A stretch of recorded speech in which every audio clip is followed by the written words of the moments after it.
Oke, selamat malam teman-teman. Kita jumpa lagi di TFH edisi hari Jumat tanggal 6 November 2020. Masih bersama Mas Tio Prasetyo ya. Barusan juga hadir dan juga narasumber kita malam ini seorang certified hypnotherapist, Dr. Dr. Berta Tansriyata ya. Lebih jelasnya nanti dengan Mas Tio yang akan mengenalkan. Silakan Mas, monggo. Halo malam semua. Udah berapa kita audiensnya? 88 Mas. Cie. Nomornya hoki itu. Penggemarnya Mbak Berta banyak banget sih. Nomor hoki itu. Penggemarnya berarti banyak kelihatan dari audiensnya. 88. Nomor hoki 80 apa? 88 ya? Oh iya. Berarti hoki acara kita hari ini. Oke, malam semua. Terima kasih udah bagi yang selalu hadir, selalu haus ilmu, selalu mau belajar lebih lanjut. Aku senang banget. Ya mungkin walaupun yang datang itu aja, tapi nggak apa-apa. Yang penting nantinya insya Allah ilmuku, walaupun kendala kita saat ini ialah membuat semua orang ngeh dengan ilmunya KF, tapi kesulitan kita ialah juga dari sisi bagaimana menyebarkan informasinya. Ya, aku dan Mas Budi ikhtiarnya ialah TFH, SFH, dan berbagai macam cara kita menyebar ilmu sehingga untuk membuat seseorang makin pakem dengan gaya hidupnya. Tapi alhamdulillah aku senang dengan yang rajin ngikutin TFH, SFH, menyempatkan waktu karena dengan ini bisa paham banget fisiologi seputar ketosis itu bagaimana, secara ancestral bagaimana, dan makanya aku kayaknya akan lebih sering mengundang banyak narasumber, bukan hanya yang sudah lama, justru kebanyakan yang baru mulai atau yang baru beberapa bulan, supaya nanti kita perlu sering mengulang basic. Kalau aku pikir, kayaknya kita lebih harus sering mengulang basic. Yeah. Kalau di grup metabolic conditioning, kayaknya kan aku sudah terlalu advance bicaranya. Tapi yang basic-basic pun ternyata aku baru paham banyak orang yang miss ternyata di luar sana. Miss banget mengenai apa itu ketofastosis. Jadi kenapa aku bakal sering undang, karena insya Allah mungkin pertanyaan-pertanyaan seseorang yang baru menjalankan bisa mewakilkan banyak pertanyaan orang lain di luar sana lewat aku menjawabnya. Mudah-mudahan informasinya yang nanti dikemas Mas Budi bisa di recording lewat YouTube, bisa di-repeat lagi bagi yang tidak sempat hadir karena kendala apapun. Semoga dengan jumlah peserta yang hoki malam ini membuat acara ini udah naik ya, udah nggak oke lagi dong berarti Mbak. Membuat acara ini bermanfaat bagi banyak orang nantinya. Ya, oke. Monggo kali ini aku perkenalkan Mbak Berta Tansriyata. Kalau aku baru ngehnya Mbak Berta jujur di grup metabolic conditioning. Dari pertanyaan-pertanyaan yang mungkin Mbak Berta sering tanya gitu, maksudnya aktif gitu loh. Jadi mau bertanya di grup metabolic conditioning, itu kan grup memang khusus nakes. Tapi justru yang kita mau minta dari Mbak Berta kali ini ialah, mungkin kalau jawabanku di grup metabolic conditioning seperti Mbak Berta tahu kan, sepertinya kurang cocok untuk konsumsi awam karena Mbak Berta kan tahu fisiologi terlalu berat mungkin ya. Tapi yang kita pengen dapat sharing dari pengalaman Mbak Berta, yang dapat ilmu dari Mbak Berta itu bukan ilmunya, aku nggak bakal ngetes Mbak Berta ilmunya deh. Aku cuman pengen Mbak share kenapa kok Mbak bisa mau KF awalnya, niatnya, alasannya, tahu dari mana, ataupun malah nggak sengaja. Atau misalnya Mbak Berta ada sesuatu yang ada ikhtiar yang mau dilakukan dengan KF ini, terinspirasi, dan selama perjalanannya bagaimana perjalanannya itu, maksudnya gini, apakah perubahannya bagus atau ada kendala dulu, terus ada mungkin Mbak juga bisa ngasih kiat-kiat untuk tetap konsisten menjalani, untuk tetap selalu pengen belajar, dan juga mungkin nanti Mbak cerita mengenai respon dari lingkungan Mbak setelah mengetahui Mbak KF dengan tidak makan karbo, membatasi jendela makan, apa respon keluarga, dan mungkin malah sejawat misalnya apakah disupport atau malah banyak kontranya. Nah ini cerita-cerita pengalaman simpel tapi membuat penguatan buat banyak orang nantinya yang menonton di TFH ini. Oke, tanpa menunggu lebih lanjut, kita langsung lanjut ke Mbak Berta. Silakan Mbak Berta. Oke, halo, selamat malam semuanya. Perkenalkan saya Berta Tansrijata. Terima kasih udah pada join. Saya akan berbagi kisah saya, kenapa saya masuk ke KFLS ya.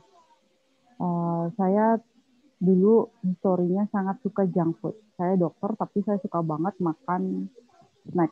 Makan malam saya itu ciki. Saya makannya kayak anak SD.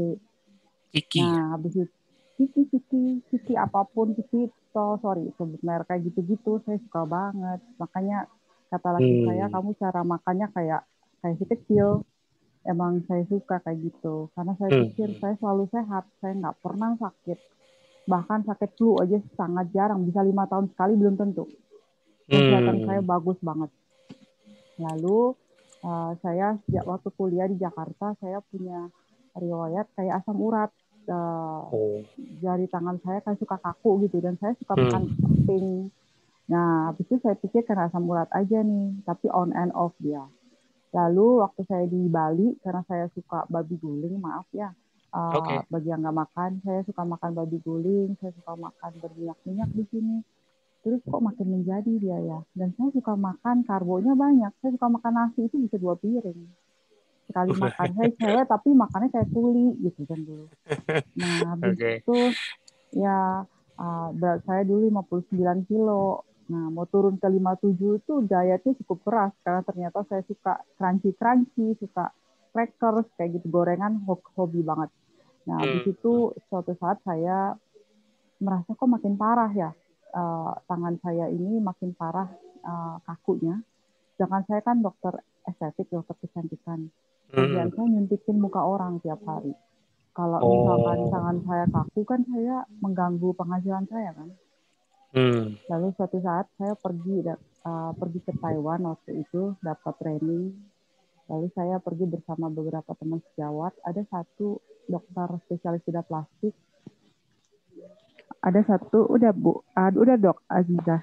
Ada satu spesialis bedah plastik. Saya tanya, maksudnya mereka pada ngomongin, dokter itu sekarang kurus loh katanya. Kenapa? Saya bilang, kayak katanya sih sakit katanya. Waduh, gua mau dong kalau kurus. Saya bilang gitu, terus saya deketin, dok, kata mereka dokter kurusan ya. Iya, saya clean eating katanya kan. Habis itu clean eating, apaan tuh dok? Oh, saya kena SLA katanya gitu. Oh, terus baru saya cerita ke pengalaman saya gitu kan. Terus katanya, Ber, lu harus cek apaan, cek LED lu, laju darah, cek anak IF lu, katanya gitu. Cek rheumatoid factor lu, katanya gitu. Habis itu, waduh, masa sampai gue segawat itu dok? Saya bilang gitu kan. Terus bilang, setidaknya lu menyingkirkan yang terburuk. Dalam hati saya, untuk pasien, saya bisa berpikir yang terburuk. Tapi untuk diri saya takut banget gitu. Akhirnya dengan saya menunda-nunda sampai saya ngimpi segala macam kalau si dokter ini nge-push saya gitu kan. Akhirnya bener di telepon lagi sama si dokter, lu udah cek? Belum, lu harus cek. Akhirnya saya cek. Begitu saya terima benar, rheumatoid faktor saya negatif, LED saya tinggi, sedangkan anak IF saya di 1/100 ambang batas. Dan ada kecenderungan sel yang ke arah SLA gitu, cuma belum aktif aja. Nah, jadi didiagnosis sebagai early stage rheumatoid arthritis. Nah, dari situ tuh saya dikasih obat pada waktu itu. Pas dikasih obat, methotrexate, bagus. Habis itu tapi rambut saya rontok parah, badan saya kuyu, kayak orang sakit malahan. Habis itu saya 1 bulan setelah itu, saya kok merasa dokternya jadiin saya percobaan gitu kan. Saya jadi nggak trust, akhirnya saya nangis. Terus pas itu laki saya ngomong, udah kalau kamu nggak cocok, merasa nggak cocok, kita pakai cara herbal aja, kata gitu. Bisa berhasil nggak? Banyak orang berhasil kok, kata gitu kan. Kebetulan nanti saya bisa refleksi kan. Pernah belajar refleksi sama ada satu orang yang jago banget di Bali dengan refleksi dan udah almarhum gitu kan. Habis itu saya terus gimana caranya makannya yang kamu atur? Saya coba clean eating kayak si dokter itu. Saya pakai paleo diet. saya ikutin tuh siapa yang Goodbye Lupus lah, siapa lagi tuh. Pokoknya dokter-dokter yang di Amerika yang terkenal dengan autoimun. Tapi kok kayaknya susah karena vitaminnya banyak sekali dan itu lumayan costnya ya. Dan kok kayaknya banyak banget syaratnya gitu kan. Tapi karena udah niat tuh saya ikutin, terus dicek dari refleksi saya, semua titik refleksi saya di kaki, sakitnya minta ampun. Padahal kata suami saya, ini nggak saya pencet loh, ini cuma saya pegang katanya. Tapi sakit banget, saya bilang gitu. Sampai nangis-nangis tiap malam pencet tuh. Sudah berapa lama, akhirnya saya berubah. Saya ketemu orang-orang vegan kan. Akhirnya katanya, lu vegan aja. Terus ada satu mentor dari Singapura, seorang ahli, pokoknya kayak ahli terapi homeopat gitulah.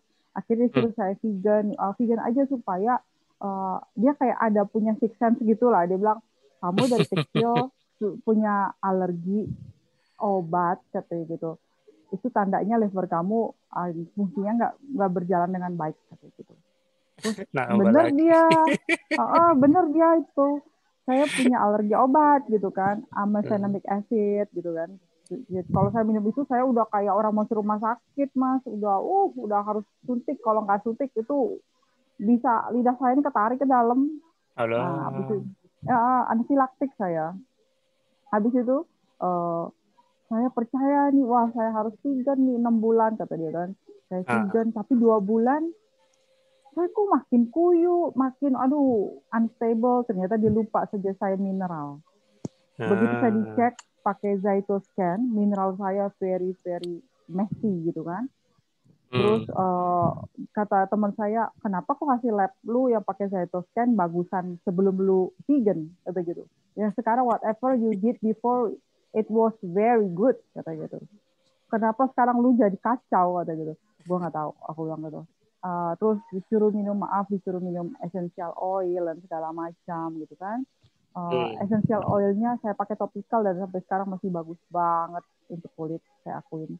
Terus setelah itu 2 bulan saya quit, saya nggak mau lanjut karena menurut saya nih orang kok hati saya nggak serak lagi. Akhirnya saya diem, saya makan kembali ke paleo. Akhirnya saya perhatikan kalau saya lagi pulang ke tempat suami, kan itu tempatnya daerah pesisir pantai ya. Itu kalau saya makan ikan bakar, kan di sana banyak ikan bakar di Bali Utara. Ikan bakar sama sayur, saya nggak makan nasi, itu radarnya turun. Saya diam gitu kan. Ini kenapa kayak gini? Tapi di Denpasar susah ikan segar gitu. Terus saya pakainya pakai ayam yang probiotik kayak gitu aja. Tapi saya masih makan nasi merah. Kalau saya makan nasi putih atau saya makan nasi dari Timur Tengah itu apa ya namanya ya, basmati ya. Saya nggak tahu basmati jenis apa yang saya makan. Basmati. Itu, waduh muka saya hancur. Muka saya ini hancur semua penuh dengan jerawat kecil dan itu tidak pernah saya dapati selama bertahun-tahun udah gede gitu. Hancur semua kulit saya. Saya pikir, waduh ini karbonya tinggi banget. Jangan-jangan ini karena karbo gitu. Akhirnya makin lama kan saya punya teman baik itu istrinya Andrew tahu yang ada di Melbourne. Devina itu udah kayak saudara saya. Terus saya call. Dulu Andrew udah pernah kasih tahu Mas Andrew ya, aku tahu. Andrew bilang, Ber, lu coba deh kata gitu. Aduh masa sih ini kan harus begini gitu kan. Mending gue coba yang lain dulu dalam hati aku. Aduh gue coba yang lain dulu, udah kadung nih, nggak enak sama teman ini, kayaknya berhasil mereka ikutan. Nah habis itu terakhir saya bilang Mbak Devina, saya telepon, dia gimana gini. Terus akhirnya ya bener Mbak Angela istrinya datang IELTS. Dia bilang, Ber gini. Lu gimana? Kalau Andrew sih makin fit ya. Dia cerita semua dari segi sains dan segala macam. Itu make sense. Bahkan dia ngomong soal vegetable oil. Saya perhatikan kalau vegetable oil saya makan gorengan yang digoreng dengan vegetable oil itu saya pasti flare, kambuh radangnya kan. Terus kalau processed food, whatever processed food, saya pasti kambuh. Mas Andrew. Mas Andrew itu bukan dari nakes kan, Mas Andrew? Bukan. Masa dia pakai kacamata kan Iya. bukan nakes kan? Bukan. Betul. Tapi percaya nggak? Dia itu sering banget japri aku nanya fisiologi. Makanya Mbak kaget nggak? Ilmu dia kok kayaknya dia kayak ngerti. Dia bukan nakes tapi kok dia jelasin ke Mbaknya dia fisiologinya Mbak agak kaget nggak? Lihat Mas Andrew. Saya baca kan status-statusnya. Waktu jelasin Dia mengenai sih dia belum ngomong detail ke saya. Cuma saya baca status-statusnya. Saya bilang, ini orang ngerti ya. Itu aja sih saya. Terus akhirnya saya banyak ngobrolnya sama si Devina. dia kalau japri aku nanyanya fisiologi mulu. Aku ingat orangnya sekarang. Dia nanya kan karena pas aku ini ya karena aku kan nggak niten, maksudnya nggak siapa warrior satu-satu. Aku pun jujur Mas Andrew pun nomor handphonenya bukan aku save. Kalau save kan aku tahu namanya siapa. Tapi aku dari PP-nya sama di Facebook-nya aku pernah lihat, maksudnya dia yang pakai kacamata. Betul. Dan dia kalau japri aku pasti nanya mengenai fisiologi ketosis. Karena awalnya aku pikir dia pengen make sense apa itu ketosis awalnya karena dia sambil belajar. Dia di Australia dia bilang emang. Terus dia sampai sering belajar sama aku. Sekarang I know why. Kenapa? Karena dia itu ternyata nggak untuk dirinya dia sendiri. Karena dia ternyata sering ngajarin teman-temannya, mungkin termasuk Mbak di Melbourne. Jadi kalau aku lihat warrior pun walaupun bukan seorang nakes, tapi kalau dia dalam posisi dia sering membantu orang lain, mengajak orang lain ikut, atau bantu membimbing, akhirnya dia belajar lebih dari kebutuhan dirinya dia sendiri. Aku yakin dia penyakitnya nggak banyak, tapi dia cara dia nanya dia beda. Kalau aku ingat, dia pengen berusaha make sense. Apakah ya awalnya mungkin dia pengen make sense, apakah ini safe long term, Mas Andrew? Mungkin awalnya dari history chatnya aku ingat seperti itu buat dia sendiri. Terus akhirnya dia nanya berbagai macam jenis penyakit yang bukan penyakit dia, tapi dia belum bilang buat orang lain. Terus dia berusaha make sense mengenai fisiologi ini itu. Pas COVID juga nanya seputar sistem imun, respon apa-apa. Maksudnya untuk ukuran, makanya aku ngecek. Aku sih ngira kayak dari basic pertanyaannya basic, tapi dia modelnya kayak Mas Budi gitu, belajar.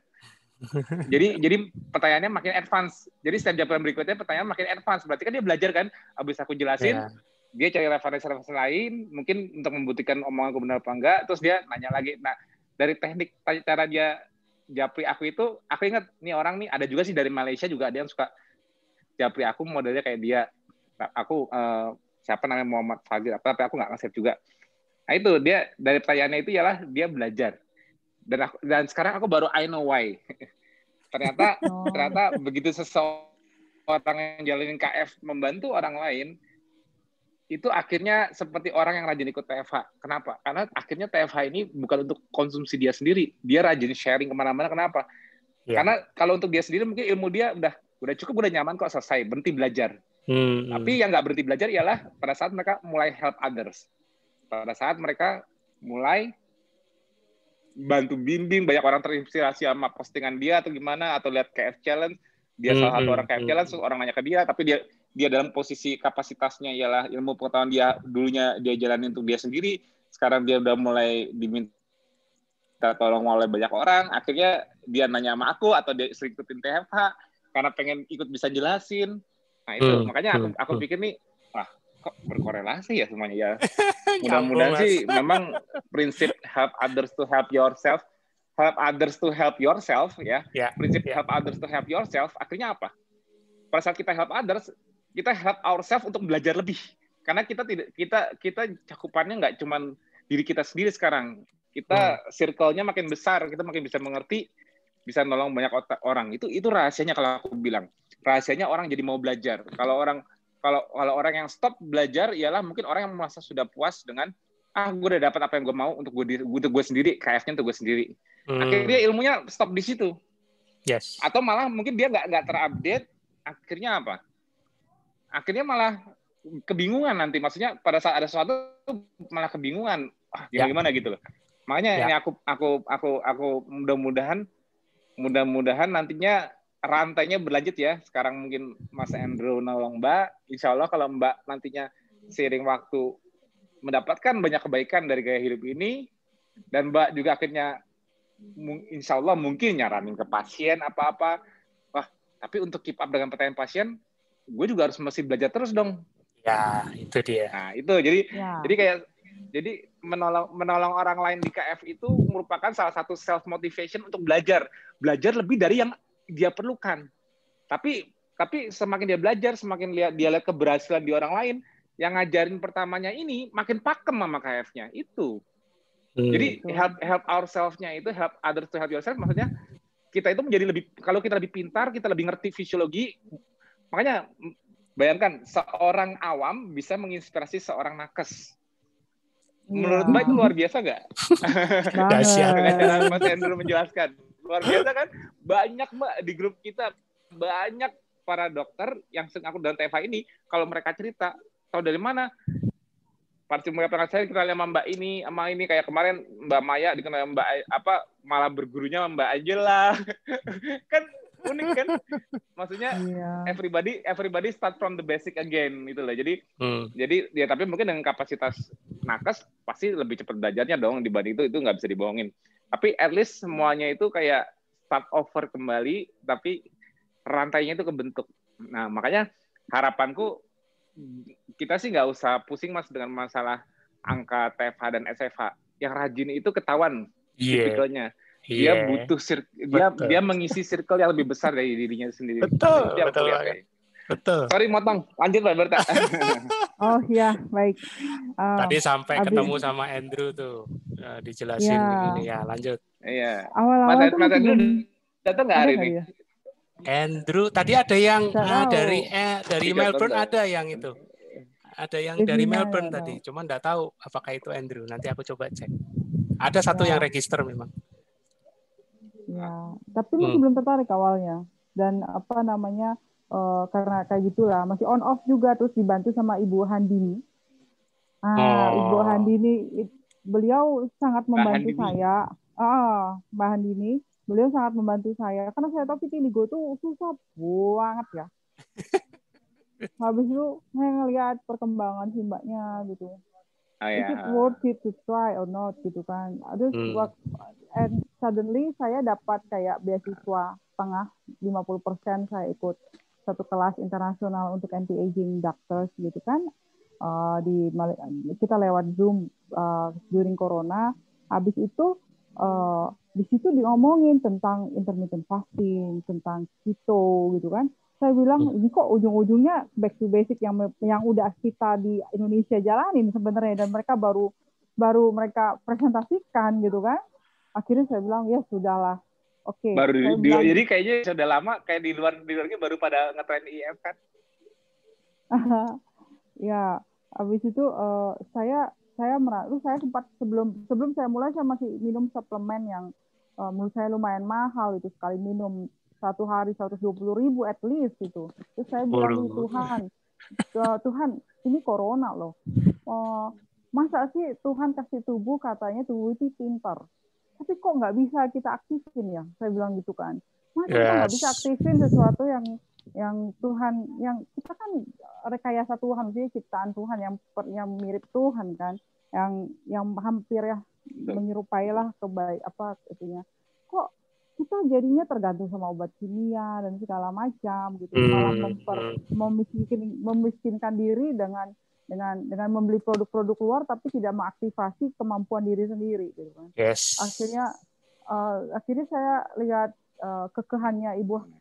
Itulah enlightenment. Ya, enlightenment kan, saya meditator kan Mas. Suka kontemplasi sendiri kan. Oh iya. Akhirnya saya bilang masa kayak begini sih aku meditator, jadinya begini, miris banget ya hidupnya gitu kan.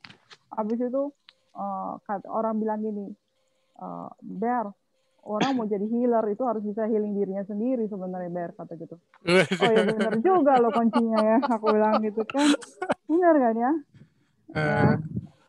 Habis itu dari situ aku saya mulai gitu, terus saya cuma minum probiotiknya kefir.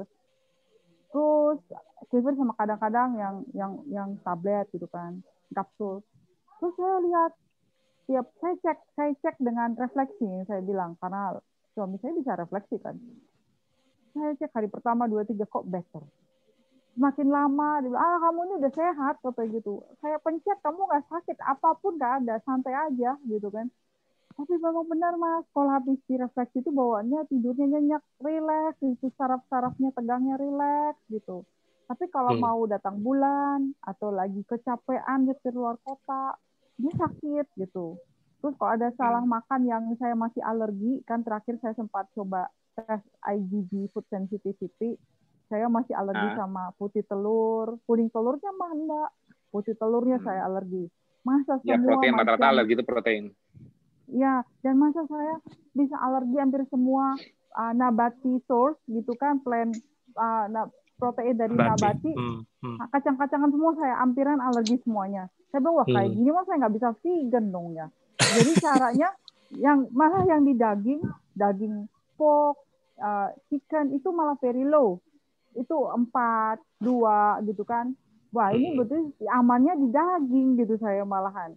Ya udah saya masuk ke situ, saya cari yang saya aman dulu gitu. Diafirmasi sama hasil ini juga ya, pengujian ya. Iya, benar. Saya jadi karnivor ini Mbak Ci Angela. Yang dulunya begitu vegan, begitu gimana ya, vegetarian, mending vegetarian, saya mah vegan gitu. Terus cukup strict saya vegan gitu. Sekarang jadi karnivor. Pertama kali makan doa dulu kan, maafnya saya makan gitu. Lama-lama ini jadi obat, dia sudah melakukan kebaikan untuk kita, ya udahlah makan aja gitu. Terus delalah saya ketemu pasien saya, beliau seorang general manager dari Four Seasons Spa untuk Asia Pasifik di Bali. Kebetulan base-nya di Bali. Terus saya bilang, namanya Luisa kan, Luisa saya sekarang jadi kayak karnivor loh. Beliau seorang meditator juga, seorang yogi juga. Lalu beliau bilang, saya juga sekarang, saya 15 tahun saya hanya vegan, dia bilang. Saya 15 tahun vegan, saya punya masalah thyroid kan. Terus sekarang saya makan daging, saya campur dengan daging. Malah normal kata gitu. Hah? Wah, memang benar kita butuh vitamin dari itu kali ya, saya bilang gitu. Gitu ceritanya. Malah mentornya ngaku juga jadi curhat ya. Ternyata setelah 15 tahun vegan jadi makan daging juga saya. Iya, bilang jadi normal saya sekarang katanya gitu. Semua hormonal hasil labnya katanya. Oh memang orang kayak kita mungkin memang butuh daging, saya bilang gitu. Gak bisa dibohongin. Itu ya sering Mas Tio bilang tuh. Tubuh udah kenal nama makanan, yang tahu kurang apa enggak gitu. Kalau di grup metabolic conditioning, aku jelasin kemarin, yang mengenai psiko juga, kalori in, kalori out. Kita kan sekarang ilmunya kan banyak nih. Ada, kita ngitung kalori, kita ngitung kalori in, kalori out. Kalau kalorinya defisit, kita bisa kurus. Kita bisa, dan kita sekarang dengan ilmu kita, kan sekarang kita ilmunya banyak nih, informasi mengenai makanan dan isinya kan sebetulnya banyak ya di mana-mana ya. Maksudnya dengan berbagai nutrisi membuat kita pintar ya, itu memang benar. Apalagi kalau di masa modern kayak gini, kalau kita nggak pintar, kita nggak bisa lihat isi nutrisi mah kacau. Tapi yang membuat make sense-nya manusia, adil nggak manusia kalau hanya yang pintar yang sehat? Kalau sekarang betul, kalau kamu nggak pintar, jangan harap kamu bisa sehat. Kalau kamu nggak pintar hari gini, selesai kamu. Gitu. Karena informasi kan beredar luas. Maksudnya informasi di mana-mana. Kita ya kayak gini, Mbak, infonya mulai dari apa tadi, vegan, mulai dari apa, itu kan semua kan dari informasi yang kita pelajari. Nah, sekarang kan ilmu kan makin berkembang, Mbak. Kenapa kalau aku di grup metabolic conditioning selalu bilang, nothing in biology, tidak ada satupun dalam biologi masuk akal, make sense. Selalu ada kontradiksi ini, itu, dan sebagainya. Ada aja, kayak Mbak dulu menganggap dari secara biologi manusia, wah cocoknya vegan, misalnya. Aku kan nggak tahu dulu Mbak mikirnya gimana. Kayaknya itu yang lebih cocok untuk alam, kita manusia. Kan mungkin pendapat Mbak dulu kan gitu, karena dikonsepkan seperti itu, benar nggak? Iya, katanya gigi kita, lihat nih, gigi kita ini memang bagus untuk ya. Jadi apapun decision making yang Mbak buat setelah Mbak dewasa dan berilmu, semuanya berdasarkan informasi, betul bukan? Betul. Jadi kita itu sebenarnya dalam perjalanan hidup kita berproses, kita terkonsep dengan berbagai hal, dari apa yang kita percaya, dari info yang kita dapatkan, betul nggak? Sehingga kita berusaha mempelajari terus. Misalnya dulu Mbak mendalami vegan. Kalau di vegan mungkin Mbak jatuhnya bakal mendalami isi dari berbagai jenis makanan. Misalnya kalau aku makan buah ini isinya apa aja, kalau makan sayur ini isinya apa aja. Mungkin kalau lebih diajarin ke arah situnya kan. Tapi mungkin belum terlalu melihat fisiologi manusia di dalamnya, respon terhadap makanannya bagaimana. Mungkin nggak terlalu diajarkan di sana mungkin ya. Lebih ke arah kesehatan usus, biasanya kayak gitu kalau vegan, kalau setauku ya. Aku kan bukan vegan, jadi aku cuma nebak aja. Kalau unsurnya makanan, kalau nggak usus biasanya asam basa, Mas. Ya, pokoknya intinya sesuatu yang keilmuan yang berprinsipal makanan biasanya dari situ sisinya. Yeah. Itu nggak apa-apa, itu memang informasi hari gini gitu loh. Semua informasi kita harus terima dong, dan kita nggak bisa itu, dan kita harus juga belajar mencari mana yang benar, mana yang cocok untuk saya, mana yang enggak kan. Itu kan hak kita semua untuk belajar, betul nggak? Yes. Nah, tapi semua itu butuh proses. Nah, makanya kenapa dengan bermacam-macam keilmuan di grup metabolic conditioning, kita kan juga kemarin baru masuk ada SPGK, terus aku tadi juga ngundang Prof. Ike, dia kan Prof di IPB, terus ada banyak lah, udah masuk lagi dosen-dosen virologi, imunologi, semua udah mulai banyak, biomolekular, grup kita udah makin rame. Dengan berbagai keilmuan itu, salah satu hal yang selalu aku jelaskan setiap aku bicara. Sebelum kita menyatukan semua benang merahnya dengan konseptual yang mungkin berbeda-beda, ada satu quote yang tidak boleh kita langgar. Nothing in biology. Semua kan ilmu yang belajarkan biologi manusia, ilmu biologi lah. Biologi molekuler, mau kita ngomong endokrinologi kan itu kan berdasarkan dari sistem biologi yang dipelajari. Nah, tapi ilmunya kan kita belum jujur, sampai detik ini pun belum 100% kita menguasai semua ilmu biologi. Benar nggak? Betul. Yes. Ilmunya itu masih jauh. Jadi kekuasaan Allah gitu, kekuasaan Tuhan dalam membuat ciptakan manusia, kita masih baru tahunya tuh baru mungkin 0,005% dari total keajaiban manusia diciptakan di bumi ini, living being ini dengan kemampuannya dia adaptasi dengan, kalau Mbak kan ngikutin aku juga udah lama kan grup metabolic conditioning. Mbak Beta miss nggak dengan sistem kontrol saraf yang aku ceritakan, yang tadinya aku cuman dari kok bisa ya saraf ternyata terkoneksi ke berbagai respon dari sel-sel di tubuh, bagaimana tubuh memberikan informasi balik, efferent dan afferent sistemnya, terus cara kontrol dari ada clock sistemnya, supramatic nuclear sistemnya bisa mengkoordinasikan dengan endokrinologi lewat HPG axis, itu baru yang karagonat, nanti belum yang paratiroid, aku belum nyampe situ jelasinnya. Nanti bisa sistem kontrol muskular, gimana aku belum sampai menjelasin gimana muscle memberikan info balik ke otak untuk permintaan energinya. Jadi kenapa di grup metabolic conditioning aku fisiologinya agak berat-berat, kenapa? Karena dengan berbagai macam keilmuan di situ aku mau menyatukan jadi satu. Yes. Jadi kita bisa melihat the big picture of a human being. Yes. Gitu. Makanya Mbak lihat deh, aku di grup dari Mbak pertama kali masuk grup metabolic conditioning pernah aku nyebutin nama makanan satu pun nggak? Enggak. Aku cuma membedakan dua hal. Aku cuma memberikan clue. Kenapa? Karena aku nggak suka menyuruh orang makan ini itu. Aku maunya mereka pinter fisiologinya. Akhirnya apa? Mereka decide apa yang. Jadi begini, di grup tersebut aku pengennya gini. Aku punya ilmu untuk tahu makananku. Jadi ini ada makanan. Karena sekarang ilmunya udah banyak, aku tinggal nanya. Kemarin aku ngajarin Mbak Daryati. Mbak, mau kasih tahu resepnya jadi newbie nggak? Kan Mbak Daryati baru mulai tuh, Mbak Dr. Daryati Dawet. Mau aku kasih tahu resep jadi newbie nggak? Kalau respon, ya kalau sama aku sih, orang udah pernah tahu lah responnya lambat. Tapi kemandiriannya, aku ajarin cara tanya Google. Mas Tio nggak ada apa-apanya sama Google kalau masalah informasi. Mau nyari informasi apa? Ini isinya apa ya makanan? Nah, Mbak tinggal tanya gitu loh. Tapi dari isi yang dia pelajari tersebut, basic fisiologi yang aku ajarin di grup, kira-kira bisa membentuk dia memilih makanan nggak? Bisa. Nyari infonya, oh aku bisa ini. Karena pemilihannya dia berdasarkan suatu sistem yang akhirnya dia sudah pahami kenapa aku mau seperti itu. Nah, sekarang kan kita pakai informasi, benar nggak? Untuk ini. Nah, kenapa aku bolak-balik selalu bilang di balik semua ilmu yang aku ceritakan di grup tersebut, walaupun kekompleksitasan sebagaimanapun yang aku ceritakan di grup tersebut, bayangin Mbak, aku selalu megang satu benang merah yang aku sendiri pun nggak berani ngutak-ngutik. Nothing in biology makes sense. Walaupun penjelasanku kelihatan sensing, tapi nggak bakal make sense kalau aku nggak lihat ke belakang. Ngerti nggak maksudnya? Nothing in biology makes sense except in the light of the evolution. Karena evolusi tidak pernah bisa dirubah kembali. Kalau kita bilang evolusi, something in evolution doesn't work, we're not going to be here now. Yes. Ya kan?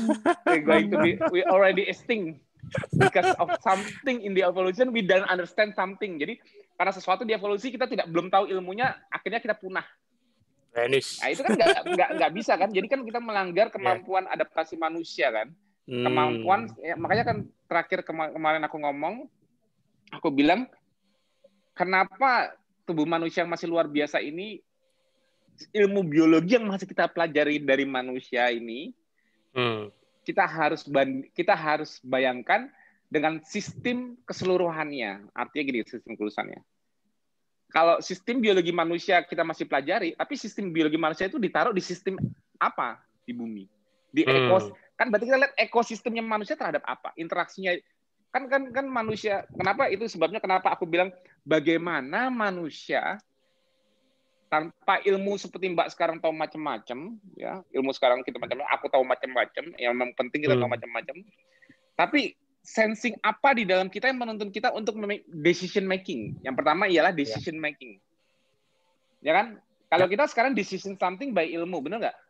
Sistem decision making dulu gimana? Ayo, kan kita kan nggak boleh bilang, wah decision kita paling tepat karena kita paling berilmu sekarang. Ya kalau hanya kita yang paling tepat dan akhirnya kita paling sehat, ya nggak juga dong, nggak adil dong bagi sejarah manusia di bumi yang belum tahu punya ilmunya untuk mendesain something. Jadi something dari sistem biologi manusia dan sistem alamnya harus membentuk suatu koordinasi untuk membuat decision. Berarti manusia untuk survive di bumi harus dibekali something dari fisiologinya untuk detecting, betul nggak sih Mbak? Ya. Detecting tanpa conscious, maksudnya gini, harus secara unconsciously terdesain agar dia tidak mengurangi kemampuannya untuk survive, apapun itu. Apapun kebutuhan yang kita pelajari sekarang di fisiologi manusia, kita udah tahu macam-macam, tapi sistem sensingnya ini harus dengan ilmunya dulu seperti kita sekarang, apa harus built-in kalau menurut Mbak? Harus built-in dong? Kalau yang dulu, kalau manusia di masa lalu nih, dia anggap aja sekarang masih ada manusia yang tinggal terpencil yang jauh dari ilmu pengetahuan modern, belum tahu apa-apa, tidak ada nonton TV, tidak nonton koran apa-apa. Ya, dia bangun sendiri. Mereka harus punya built-in mechanism nggak sejak mereka lahir untuk sensing apa yang dia harus decide. Kalau sekarang kan kita mendesain sendiri kapan kita makan, apalagi Mbak di KF. Wah, aku di KF belajarnya paling cepat makan siang, skip sarapan, kan gitu kan Mbak, belajar informasi. Kalau enggak kan Mbak nggak tahu kapan harus mulai makan. Kan informasinya dari grup kita. Benar kan? Iya, betul. Nah, dan ternyata alhamdulillah sekarang Mbak mendapatkan perbaikan kan. Alhamdulillah loh. Nah, mudah-mudahan ikhtiarnya jalan terus. Tapi decision untuk Mbak ini berdasarkan info adil nggak kalau cuma kita sekarang doang yang di KF yang jadi sehat, insya Allah? Kan nggak juga kan? Nggak adil dong, nggak adil. Gimana nasib orang yang nggak tahu ilmu KF? Ayo, kan gitu nggak adil kan? Nah itu makanya gue bilang pentingnya manusia mengenali sistem sensingnya sendiri, karena decision making manusia itu sebetulnya built-in. Itu yang makanya gue bilang nothing in biology makes sense except in the light of the evolution. Maksudnya apapun hipotesa maupun jurnal yang aku referensikan, aku nggak berani ngambil yang bertentangan. Banyak jurnal yang bilang sarapan itu penting, banyak yang jurnal yang bilang nutrisi ini itu penting, tapi basic sensingnya itu aku bilang kalau lokap boleh, aku bilang ini, kalau itu lokap boleh mendukung usaha yang kita lakukan. Tapi basic ketosisnya kenapa nggak boleh terganggu duluan? Karena itu sebagai basic awalnya kita menentukan decision untuk.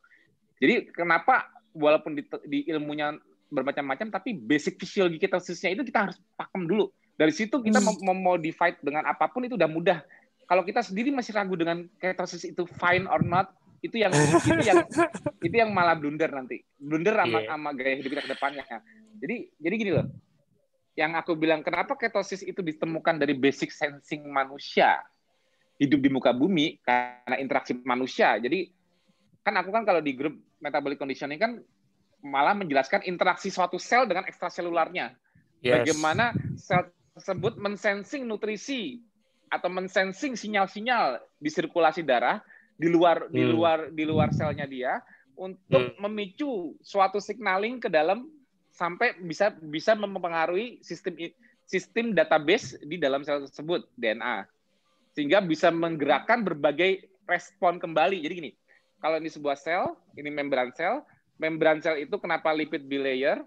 Karena dia itu membatasi keluar masuk substrat. Makanya dibilang lipid bilayer. Misalnya kalau substratnya fat, dia bisa passive diffusion. Kalau substratnya protein, dia bisa melalui reseptor. Jadi ada cognate yang buat nangkep proteinnya itu untuk kayak bisa sebagai co-transporter atau sebagai pengubah konformasi dari protein di balik membran selnya sehingga membentuk suatu cascade cellular signaling yang akhirnya mempengaruhi dari processing penerjemahan di DNA-nya. Jadi kan sel itu kan bereaksi, sel tersebut itu kan sel di tubuh kita bereaksi terhadap ekstraselularnya. Jadi terjadi reaksi intraselular terhadap ekstraselularnya. Itu dari segi sel, dari berbagai sel di tubuh kita. Maupun stimuli dari saraf sama, itu juga stimuli saraf. Contohnya dari contohnya kayak asetilkolin maupun epinefrin. Itu stimulinya kalau contoh epinefrin, dia ada reseptornya namanya, ini contoh doang, nggak usah dihafalin. Beta adrenergic receptor untuk mengaktifkan cyclic AMP. Sampai ada case tertentu yang membuat suatu sel itu spesifik untuk merespons stimuli ekstraselular tersebut. Jadi sel sendiri di level sel sendiri itu luar biasanya Tuhan menciptakan manusia ialah sel itu kenapa nggak ada manusia satupun di bumi yang bisa membuat satu single sel. Tidak ada manusia di bumi yang bisa membuat satu sel terkecil buatan Tuhan. Menyamai fungsinya, koordinasinya dari scratch, nggak ada. Yang bisa dilakukan manusia ialah cloning, modify. Tapi membuat dari scratch dijamin satu sel pun di muka bumi manusia tidak bisa buat. Yang living ya, sel living. Karena kalau kita udah belajar living organism, wah itu luar biasa banget. Makanya begitu dulu aku belajar sampai level sel, aduh aku tuh nggak ada apa-apanya deh. Bahwa manusia itu ternyata sangat kecil ilmunya, jauh. Kelihatannya aku ngerti macam-macam. Aduh, aku masih jauh, Mbak. Masih banyak yang belum aku paham koordinasinya. Tapi dari situ membuat basic fondasi berpikirku untuk melihat ke yang lebih basic. Jadi bisa menghilangkan berbagai kebingungan. Contohnya gini, Mbak tadi bilang, iya ya, gue sama ini merasa ini fine dengan gaya hidup Mbak sebelumnya. Tapi ternyata ada aja yang salah, bener nggak? Ternyata Mbak malah sekarang menemukannya kok. Kalau Mbak kan mungkin persepsinya masih, oh berarti ternyata daging mungkin ada sesuatu yang kita butuhkan di daging, bener nggak? Mbak berpikir kayak gitu, sehingga ternyata malah lebih sehat. Itu kan simplinya Mbak berpikir, oh kalau tadinya aku makan ini, aku ternyata nggak membaik, ternyata aku makan daging, ini baik. Terus jadi daging superior gitu. It's not that simply actually. It's not that simply actually. Kenapa? Karena kalau Mbak udah belajar kayak aku, Mbak bisa efeknya luar biasa. Kenapa? Karena aku bilang kalori in, kalori out. Tubuh tidak mengenali kalori atau heat. Tubuh mensensing substrat. Kenapa? Karena tubuh ialah kombinasi dari triliunan sel. Triliunan sel ini bekerja dengan cara extracellular sensing. Dan dikelompokkan mulai dari kulit sampai ke dalam. Jadi yang membuat kita mudah menyatukan sistem biologi ialah kalau kita ngeliatnya dari sel. Karena kalau kita belajar per organ, oh jantung cara kerjanya gimana? Oke, pasti ada ilmuannya. Gini-gini. Tapi kalau anggap aja aku seorang engineer, walaupun aku menciptakan ini, misalnya aku menciptakan suatu alat handphone yang gini nih. Yang ya anggap aja handphone, kita analogikan ya, ini membuat handphone ya. Ini tapi handphone ini ialah suatu sistem. Ini sistem di handphone ini sama. Tiga-tiganya sama nih. Ini ada 3 handphone sama semua sistemnya. Anggap ini sel ini sama tadinya. Sel ini tadinya sama. Sel ini tadinya cuman hasil dari pertemuan ovum dan sperma menjadi zigot dan siap berdiferensiasi menjadi fungsi apapun yang dibutuhkan oleh suatu living being untuk fungsinya. Oke, anggap aja ini kumpulan suatu sel. Dengan basic sama-sama punya master DNA-nya, master ya DNA-nya ya. DNA yang merupakan gabungan dari orang tuanya ya, dari 2 haploid menjadi diploid dan menjadi satu sistem informasi yang sama yang bisa ditranskripsikan dan lalu ditranslasikan nantinya menjadi fungsi apapun fungsinya nanti setelah ini berkembang berdiferensiasi semua. Bahkan pernah belajar itu kan di kedokteran kan, basic biologinya manusia. Okay. Nah, berarti kita menunjukkan level terendah manusia itu ialah sel. Oke, kamu jadi mata. Kamu jadi jantung, kamu jadi liver. Awalnya selnya sama nggak, Mbak? Ya. Sama kan? Sama. Master DNA-nya sama nggak? Sama. Sama.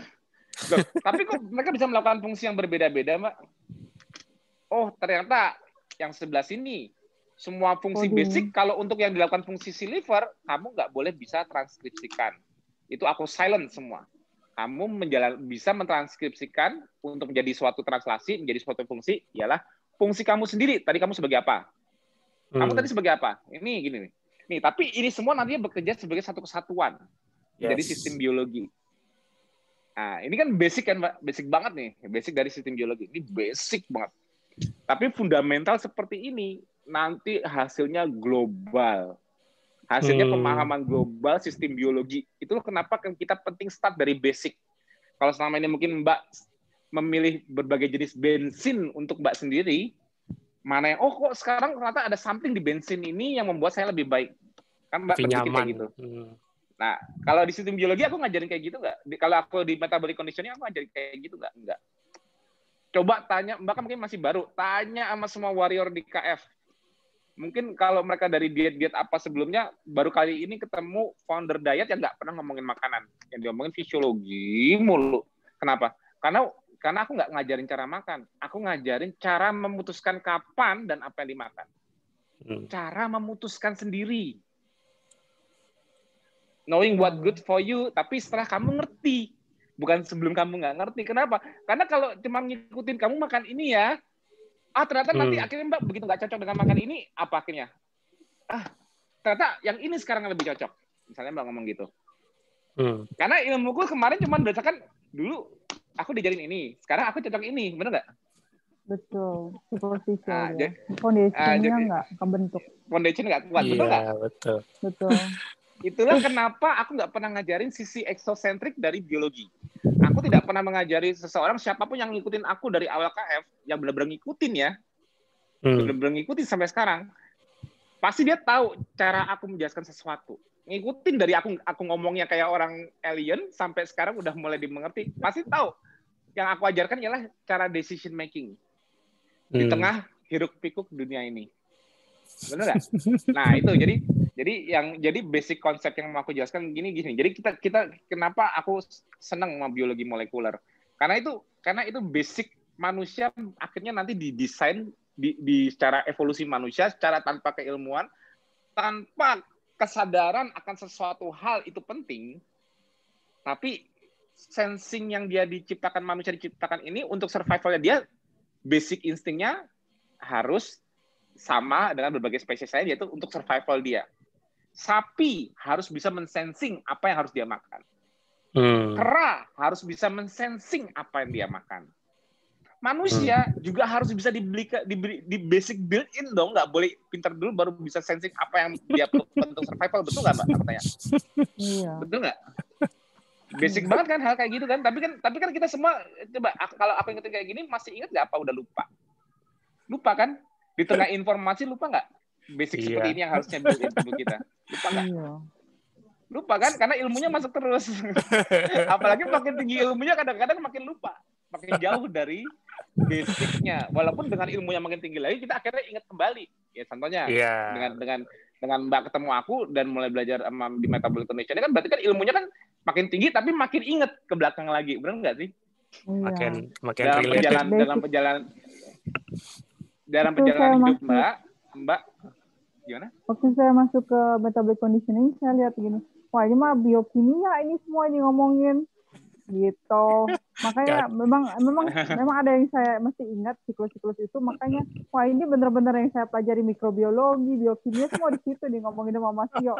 Terus saya bingung, ini Mas Tio kan bukan orang dokter ya, dokter aja masih complicated juga tuh belajarnya zaman dulu gitu kan. Ini tingkatnya yang diikutin ke sini, oh detail banget saya bilang.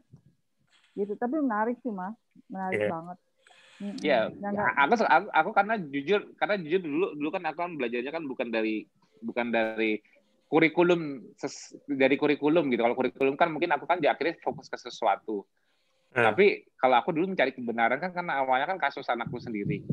Jadi kalau aku mau decide apa yang terbaik untuk anakku ya, aku jauh harus lebih mengerti karena untuk kepentingan anak. Jujur awalnya dulu apa namanya? Yang membuatku termotivasi belajar itu karena ada suatu kebutuhan, nggak mungkin nggak. Semua orang pasti belajar pada saat kebutuhan. Mbak mulai rajin belajar saat Mbak ada kebutuhan. Sensinya apa? Mbak mengalami gejala nih, betul nggak? Mbak coba kalau nggak Mbak kan masih makan ciki, betul nggak? Mana tobat tuh makan? Iya, jadi ya sorry. tapi benar.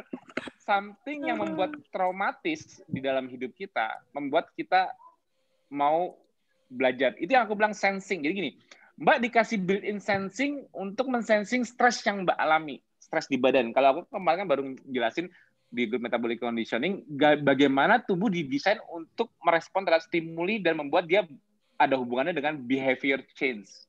Artinya gini, tubuh kita harus bisa memberikan info terhadap suatu stimuli atau respon, tapi akhirnya memicu behavioral change yang menyelamatkan organisme tersebut. Hostnya itu dikasih tahu dari dalam untuk memicu suatu behavior change yang untuk kebutuhan survival dia sendiri. Karena kalau Mbak udah dicolek-colek dengan Mbak muncul berbagai gejala gini, Mbak masih makan ciki, berabe dong. Berabe dong. Tapi jadi ngomong ciki terus nih. Kalau udah ada ciki ketofai, jangan lupa kirim tubuhnya. Ya. Saya tunggu lah ciki ketofai. Malah ditunggu. Itu mantan terindah katanya. Apa? Yang bisa bikin cinta atau ketofai, kirim ke Pangkal Asam. Ya, jangan lupa. Iklan benar. Mas, aku izin ini. Kebetulan kita sudah kedatangan Mas Andrew dari Melbourne ini. Mas Andrew? Mas Andrew. Sebentar, aku ini. Halo Mas Andrew. Halo. Wah, ini. Hai, ini teman Andrew. Nah, halo bro. Ini kalau yang nanya aku tuh nanyanya berisi.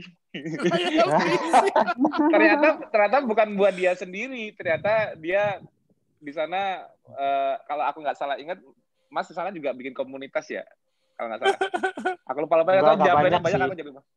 Nggak tahu tadi baru bikin. Maksudnya Mas mulai mengembangkan KF di sana lah intinya ngajak. Dari situ kenapa aku ngerti Mas tuh mulai sering nanya yang physiological ke aku, mulai belajar kenapa? Untuk Mas sendiri apa untuk ilmu yang lain? Untuk orang lain. Sekalian belajar. Ya, itu dia. Ya, tapi kalau Mas jalanin, aku ngetes doang. Kalau Mas misalnya nggak pernah bikin komunitas atau ngajak yang lain, Mas sempat mikir nggak mau belajar lebih dari yang Mas tahu sekarang? Enggak kan? Karena gue udah pas kok. Gue udah merasain udah pas. Nah, itu cuman, yang aku maksud kemarin kan itu. Ngikutin mesen Mas Tio, Mas. Kalau dapat berkat, dapat ilmu, bagi-bagi lagi. Gitu. Iya. Gitu. Kalau ditahan sendiri, ilmu nggak berkembang. Ilmu kalau ditahan sendiri nggak berkembang.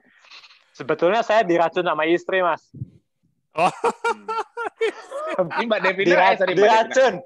Sama Mbak Devina kan, sama Mbak Devina Ya, kan, istrinya namanya. ya, ketemu sama Mas Tio lagi Jakarta itu waktu itu dia datang. Ya. Istrinya naturopat, Mas. Ini adalah salah satu insight yang aku bilang. Istrinya naturopat. naturopat. Naturopat. Oh, kalau istrinya nggak. Tapi yang sering nanya kok malah Mas Hendra yang bukan naturopat, kan lucu. Terus mereka sharing. Seru nih. Kita sudah akses langsung sama Melbourne ini malam ini Zoom ini. Wah, luar biasa. Hampir kelupaan. Udah jam berapa sekarang? Hampir 1:30 di sini.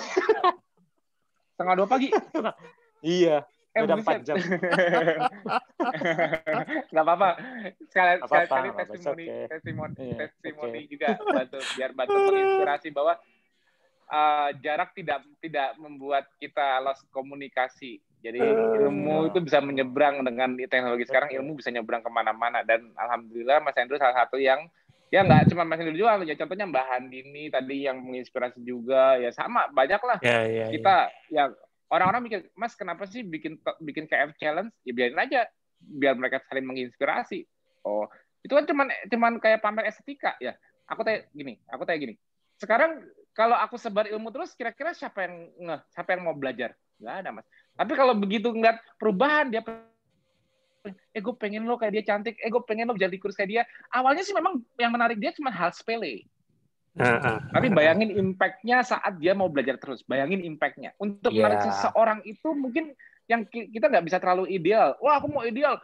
Ilmu gue kayak gini. Lo kalau mau ikut gue, lo harus ngerti ilmu gue dulu. Gak sih, gue susah belajarnya, gue nggak ngerti, udahlah gue nggak malas lah. Ilmu gue ngerti, sehat itu buat apa, gue juga nggak tahu. Ilmu hijau gue nyampe, gue makan apa adanya. Gue ngurangin karbonya berat banget rasanya, apalagi ninggalin karbo. Kalau cuma untuk sehat sih ninggalin karbo, mungkin nggak banyak orang mau. Tapi begitu, ninggalin karbo bisa kurus ya. Ini aku nggak ngomongin kasusnya Mbak Berta ya, ini beda lagi. Kalau Mbak Berta mungkin dari awal nggak ada masalah overweight, bener nggak? Maksudnya Mbak Berta nggak ada masalah overweight kan? Maksudnya enggak awalnya ada terlalu, tapi ada awalnya tapi nggak terlalu berpikir cuma karena saya paleo itu turun sendiri. Jadi sejak dia clean eating sama paleo itu menurun Mas itunya. Iya. Cuman radangnya masih. Ya. Karena kalau paleo kan bagaimanapun juga menimbulkan defisit kalori. Cuman kalau defisit kalorinya tidak bisa men-sustain, tidak bisa menurunkan inflamasinya. Iya, kayaknya di situ. Betul. Kalori terjadi. Betul. Nah, habis itu waktu maju mundur ikut keto itu gara-gara saya takut saya tambah kurus. Karena saya naikin 1 kilo aja susah gitu. Kalau ini kan malah takut kan, yang lain pada datang karena pengen kurus, Mbak Beta kembali kan malah takut kurus. Tapi memotivasi ikut bukan karena estetika dong, berarti bukan. Saya sampai tanya Ibu Handi nih, Bu, ini saya tak kalau tambah kurus gimana ya? Harus perbanyak minum kaldu sama apa gitu katanya gitu. Sama olahraga gitu. Ya begitu. Ini salah satu contohnya masuk karena ya memang awalnya KF dulu kayak gini, masuknya karena therapeutic use. Tapi kalau sekarang karena kita tujuannya membuat KF ini bisa jadi menolong banyak orang, kita nggak bisa ideal seperti dulu, Mas. Hanya yang mengerti sehat kalau udah sakit. Kayaknya terlalu terlambat, bener nggak, Mas? Betul. Kalau mau sehat, kalau orang-orang yang datang ke KF pada saat udah sakit aja kayaknya terlalu terlambat deh. Bagaimana kita bisa membuat KF menarik bagi orang yang tidak tahu apa itu sehat. Mereka cuma kalau seseorang belum sakit karena di sekitar kita ini sekarang banyak silent diabetes, silent hiperglikemia, silent comorbid. Apa yang membuat mereka tertarik untuk mulai mau sehat? Tahu nggak apa? Cuma something estetika itu makanya jangan, walaupun kita warrior, ilmunya kita udah tinggi, tapi kita juga boleh ideal. Kita harus tahu what the common wants, what the people wants. Kita sudah punya produk, Mas. Membantu banyak orang, ya kita membantu banyak orang sehat, tapi kitanya terlalu ideal ya nggak bisa juga dong. Nah, kita sudah punya produk Invisible Cream. Dari dokter Wulan. Itu yang sering aku tuh banyak banget dulu yang sering mempertanyakan kenapa Mas Tio melanjutkan terus KF Challenge gitu loh. Bagi yang udah ideal, bagi yang udah mungkin para warrior lama yang merasa terbantu secara terapeutik misalnya karena dia masuknya untuk terapeutik, masuknya itu dia merasa sembuh dari diabetes apa nanya sama aku, kok sekarang kok lebih kecermin kayak estetika ya KF. Padahal kan KF itu sebenarnya untuk inti sehat. Itu karena mereka sudah ngerti. Berarti apakah nunggu yang lainnya itu nanti sakit dulu baru mereka ngerti kayak dia? Mau seperti itu? Kan enggak kan? Nah, makanya aku bilang, I don't know what the people want, tapi ikhtiarku cuma satu. Akhirnya setelah mereka KF, akhirnya setelah mereka melihat apa yang dilakukan para warrior, akhirnya lihat flow cerita di grup-grup KF, oh ternyata ini bukan grup estetika saja. Ilmunya akhirnya mau, tapi what make them coming? Apa yang membuat mereka datang? What the coming call-nya? Estetik. Yang paling basic, primitif, primordial dari insting manusia. Gue mau cakep. Itu paling primitif. karena untuk kalau dilihat ada rasa gimana atau ada rasa apa. Dan simple. Makanya aku sangat bersyukur banyak orang yang mau menginspirasikan lewat KF Challenge, walaupun ilmu yang dibagikan di KF Challenge nggak bisa banyak. Misalnya gini, KF Challenge kan juga mencakup misalnya testimoni, perbaikan kesehatan, ada yang estetika mungkin malah jujur ya, itu yang aku tunjukin di KF Challenge. Gini, kenapa aku nggak mau menentukan pemenang dari aku sendiri? Kalau aku mau milih aku sendiri, aku ngetes mana yang perubahan kesehatan paling baik, mana yang pengetahuan KF makin baik. Itu yang aku menang kalau aku jurinya. Tapi that's not what the common people want. Jadi kalau know your audience. Not everyone as smart as you do. Nah, itulah dari tipikal bagaimana seseorang di KF Challenge bisa masuk nominasi apa-apa. Lihat audiens kita seperti apa. Bukan aku yang milih. Tapi it's okay. Tahu nggak apa yang terjadi? Yang KF Challenge mungkin ilmunya tidak terlalu tinggi. Mungkin aku bukan merendahkan. Tapi mungkin tidak sepintar yang lainnya awalnya. Misalnya. Tapi karena dia menjadi apa ya? Menjadi kayak baru figur. Menjadi figur itu membuat dia mau nggak mau, suka nggak suka apa? Help others to help yourself. Artinya dia apa? Kalau lu jadi motivator gua kayak Mbak Handini, begitu Mbak Berta nanya ke Mbak Handini menjadi role model dari Mbak Berta. Mbak Handini bakal berusaha lebih baik dengan gaya hidupnya Mbak Handini. Iya pasti. Kenapa? Karena dia harus Mbak Handini tadinya mungkin harus memberi contoh, nggak bisa. Jadi kalau Mbak Handini melakukan KF itu cuma buat dia sendiri, aku yakin. Nggak yakin juga sih, tapi ya ini balik orang masing-masing. Aku nggak tahu apakah bisa lama-lama dengan lingkungan luar yang tidak sama-sama KF, apakah bisa lama-lama, apakah nggak on off, apa nggak jadi, aku nggak tahu. Tapi kemungkinan besar iya. Kemungkinan besar terpengaruh lagi dengan dunia luar. Kenapa? Ilmunya cuma mentok untuk dia sendiri, dia gampang goyah, tapi begitu dia menjadi tempat orang bertanya, contohnya satu. Ya awalnya memang belum bisa jawab. Awalnya mungkin coba tanya Mas Suhu deh, nih nomor handphone Suhu. Langsung aja. Ya. Dilempar. Tapi akhirnya kan masa gue cuma ngelemparin handphone Suhu doang sih. Padahal kalau masuk ke handphoneku ujung-ujungnya kan juga jatuhnya kan masuk antrian kan. Nah, tapi kadang-kadang ada yang cepat. Tapi kalau memang urgent tetap kasih handphone aku. Tapi intinya pasti ada keinginan dong untuk mau mengetahui. Gue udah tahu protokol KF, tapi gue menjalani dengan basic pengalamanku sendiri menjalaninnya. Apa yang aku jalanin, pasti juga pertanyaannya masih basic dari para membernya yang pengen kayak dia. Mbak Dini, kok vitiligonya bisa hilang? Yang Mbak makan apa? Dari yang simple. Nggak perlu jelasin fisiologi dari vitiligo, bayangin. Gampang kan? Kalau saya sih nanya sama Mas Tio dulu makan ikan, nah tinggal nyampein doang. Oh iya, ikan. Siapa lagi Mbak? Gini. Saya gini. Jadi awalnya orang yang menjadi motivator itu cuma membagikan persis dengan apa yang dia alami. Persis saya melakukan seperti ini, kamu mau mengcopy seperti saya, monggo. Jadi tapi tanggung jawab dari orang yang belajar dengan orang lain ialah apa? Dia juga harus bisa expand, belajar lagi. Nggak mungkin dong Mbak Berta stop belajar di bahan ini. Iya. Pasti nyari siapa nih suhunya nih, gitu loh. Apalagi Mbak Berta dokter, pasti kan, wah masa cuma dikasih mentok sebatas apa ya pengalaman bahan dini makan, ini.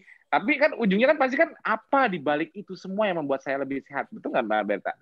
Pasti nggak mungkin mentok cuman apa yang diajarkan Mbak ini cuma mentok situ kan nggak mungkin, pasti kan pengen pengen tahu lebih. Nah, insya Allah nanti Mbak bisa menyebarkannya entah itu ke pasien, temannya lagi kayak Mas Hendro dan sebagainya. Itulah snowball yang aku mau create. Itu impianku dari dulu. Makanya orang pada heran bagaimana dari 2016 sampai sekarang sampai ratusan ribu orang dalam begitu cepat. It's not, itu bukan aku yang melakukannya. Kalau yang ketemu aku langsung nggak nyampe 20 orang yang dengar KF dari aku langsung nggak nyampe 20 orang awalnya. Bisa sampai ratusan ribu ini ialah arus tolong menolong. Arus menginspirasi. Arus membuat lingkaran lebih besar dari diri masing-masing. Membuat lingkaran yang lebih besar dari diri masing-masing, memotivasi orang yang di tengah lingkaran untuk mengetahui ilmunya lebih dalam. Itu rahasianya. Jadi kalau Mbak Berta mulai nanya yang enggak ke Mbak Handini mesti, waduh, gue belum nyampe nih ilmunya nih. Wah, makanya coba kemarin di TFH Mas Tio apa ya? Nah, makanya aku sensing dari gapliannya Mas Andrew juga gitu. Ini Mas Andrew kayaknya sering ditanyain nih sana. Betul. Makanya belajar balik sama aku, betul nggak? Iya kan? Betul. Aku udah bisa sensing orang-orang yang belajar lebih dari dirinya sendiri. Aku udah bisa sensing. Kenapa? Karena mereka udah mulai starting helping others, itu nggak bohong. Udah circle-nya udah makin besar. Apalagi kalau dia udah megang satu grup, apalagi kalau dia kayak Mas Firman, udah berani bimbing bikin satu grup untuk rame-rame. Dia udah harus siap dong dengan berbagai pertanyaan. Ayo dong, bener dong. Nah, itulah tapi men-challenge dia sendiri untuk belajar walaupun belum sempurna ya. We keep learning. Nggak ada nothing wrong with that. Bener nggak? Yeah. Dan dari masing-masing pembimbing, siapapun yang nolong aku nggak pernah suka kalau orang di bawahnya nyalain dia. Dia kan cuma saran. Kalau di bawahnya itu ternyata nggak cocok dengan bimbingan dia, ya jangan jelekin yang ininya. Ilmunya dia berarti belum ditambahin kan, betul nggak? Nah, itu yang aku bilang. Jadi makanya aku bilang tanggung jawab belajar memang di masing-masing. Tapi jangan sampai kita lupa gitu loh mengenai.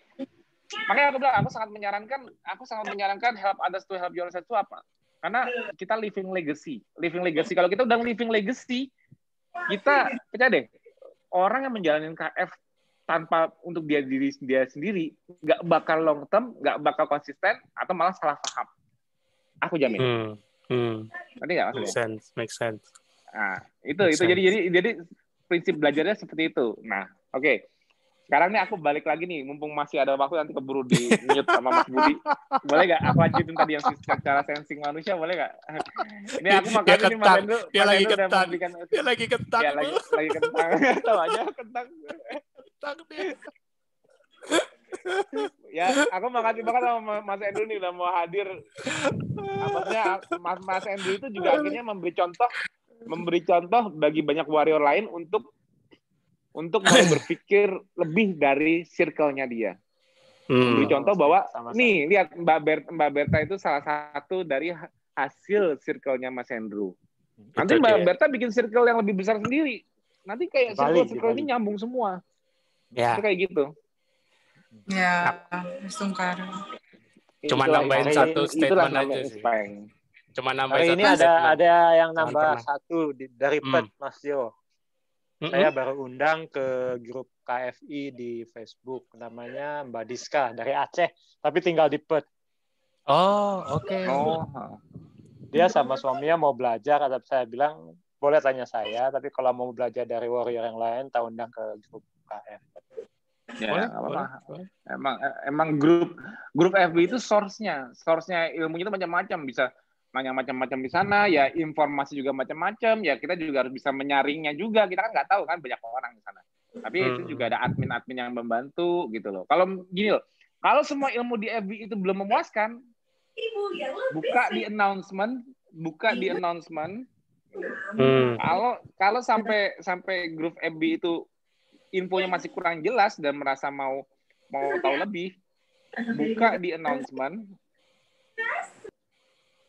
Ya, ini dari aku nggak tahu kelihatan apa enggak tuh. Lihat announcement paling atas dari mulai protokol KF ya, dari video penjelasan protokol KF ya. Ini video Mas Budi. Geser dikit lagi. Nah, sampai deh tuh. I got nothing to hide. That's my phone number. Semua bisa langsung tanya ke aku. Tapi saya gitu kok. Jadi, kalau udah pusing-pusing kita kasih nomor Mas Tio aja deh. Tuh. Jadi jangan ada excuse nggak dapat ilmunya karena nggak tahu teleponku. Ada, cuman mau belajar apa nggak kayak Mas Andrew gitu aja. Iya. Aja kan. Sama mau antri. Jadi nggak ada lagi istilah aku. Nggak dikasih akses infonya. Karena siapa? Iya kan kita waktu kadang-kadang ada aduh nih lagi liburan lagi apa nanya di grup mungkin jawabnya nggak cepat apa ya. We cannot make everyone happy. Nah gini, we do our best tapi we cannot make everyone happy. Tapi kalau Mas Tio pasti dijawab tapi lama. Ya memang itu resikonya. Ya kalau aku cuma balas sehari 50 japrian mah nggak ada itu kan 10-20 detik kira udah nyampe ke dia. Atau semenit paling lama. Ya kan cuma 50 japrian kan. Nggak tahu aja japrian aku berapa.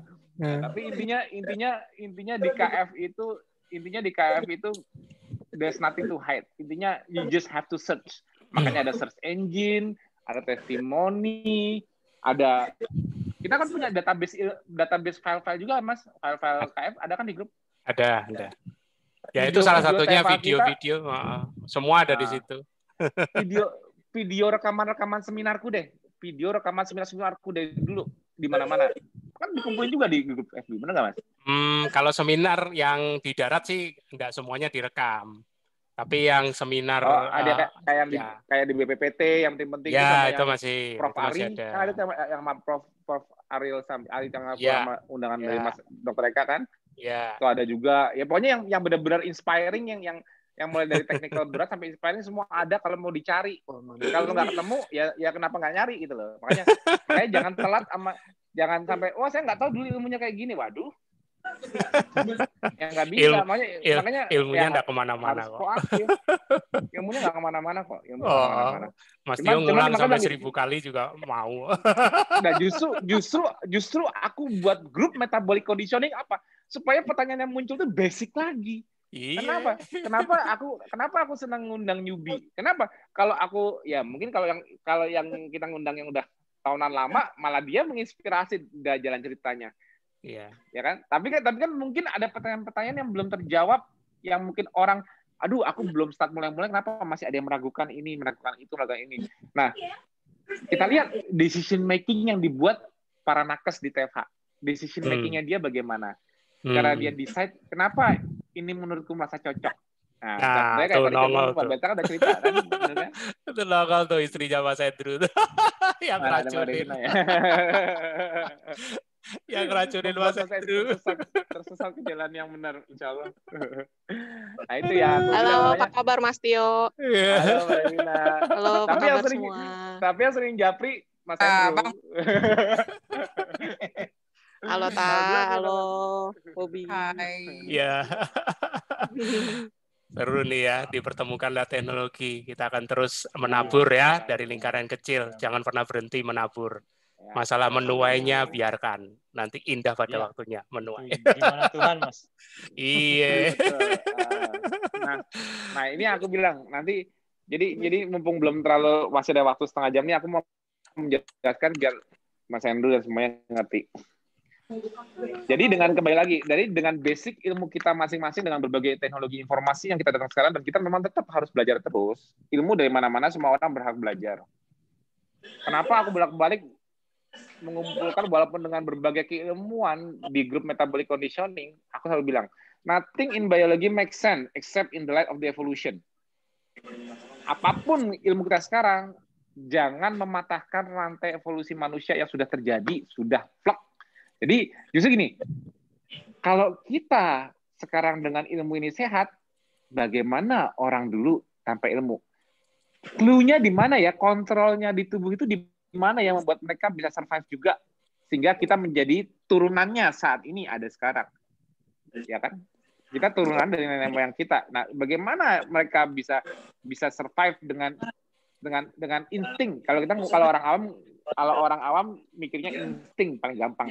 Tapi kalau aku melihat dari sistem biologi bukan insting tapi sensing.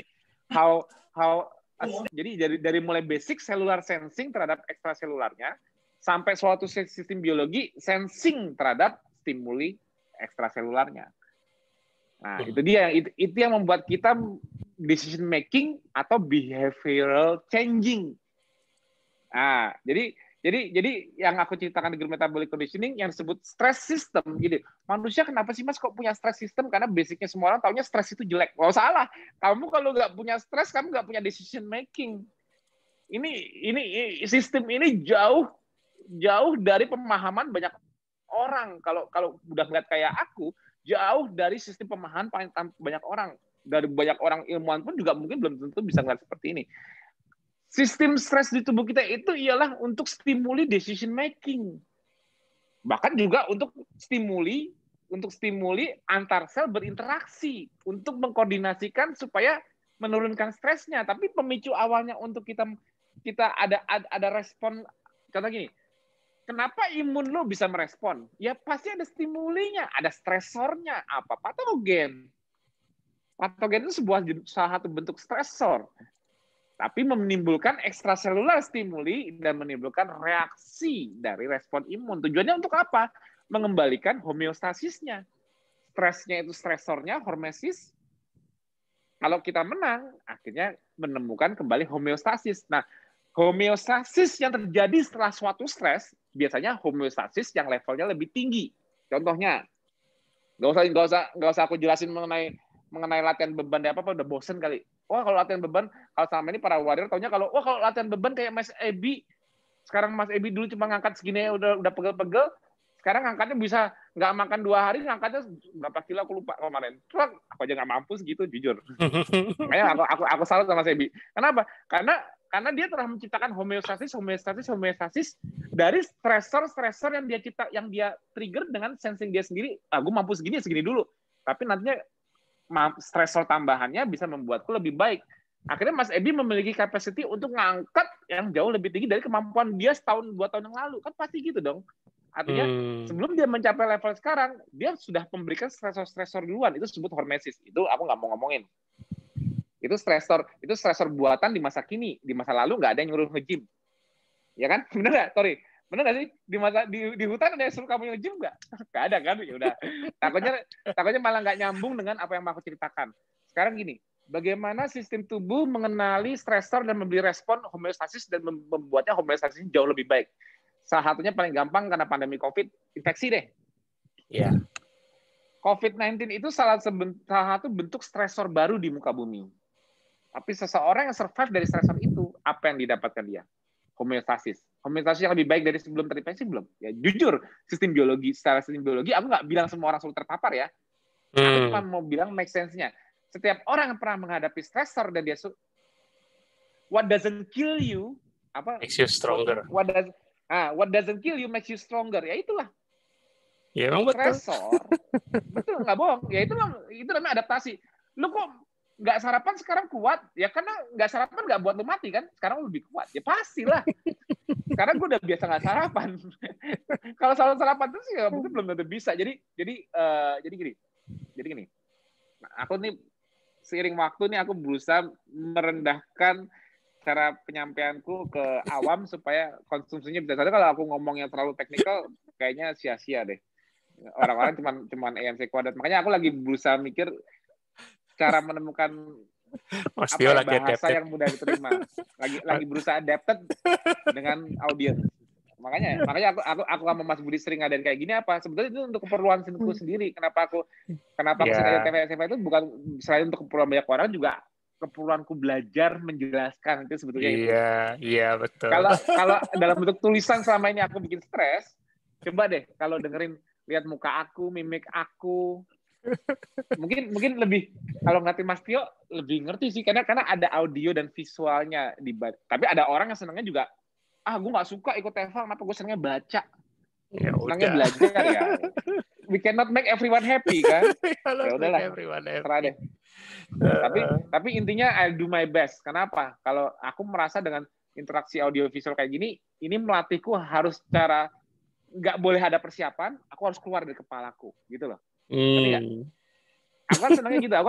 Aku tuh orangnya paling malas belajar. Maksudnya aku dulu belajar udah lama, tapi untuk aku menjelaskan itu aku harus ada triggering something, ada something yang membuatku pengen cerita atau ditanya jadi pengen keluar, baru keluar. Kalau enggak ini di dalam kepala, dan malah pas ngeluarinnya pertama kali awalnya ngeluarin masih membingungkan bagi banyak orang. Tapi kalau yang di-trigger itu hal yang sama, nanti penyampaiannya yang keluar dari mulutku beda. Ini untuk kebutuhanku sendiri, melatih diriku di acara-acara seperti ini untuk terinspirasi untuk menceritakan sesuatu. Jadi kan dengar Mbak Berta cerita pengalaman dirinya dia, aku jadi aku pengen cerita inilah. Itu loh maksudnya gitu. Jadi narasumber itu kadang-kadang membantuku mengekspresikan apa yang mau aku ceritakan. Tapi akhirnya untuk kebutuhan bersama-sama. Oke, aku lanjut lagi ya. Nah, kenapa ya aku bilang stresor seperti virus itu memberikan homeostasis yang lebih baik?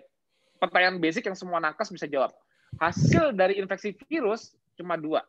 Immunity atau imunopatologi. Kalau imunopatologi, ya ujung-ujungnya mortalitas. Tapi kalau kamu menang, what doesn't kill you makes you stronger, immunity. Berarti kamu memiliki homeostasis yang lebih baik dari sebelum kamu mengalami stresornya nggak, aku tanya? Iya. Iya dong. Orang lain belum bisa ngalahin COVID, gue kalau kena COVID lagi nggak kerasa apa-apa. Berarti gue lebih siap dibanding orang lain. Contohnya salah satu bentuk stresor teraman ialah vaksin. Memberikan tanpa perlu proses perlawanan, tanpa perlu merasakan stresnya bagaimana. Tapi kan nature-nya di alam kan stresor itu memang ada prosesnya.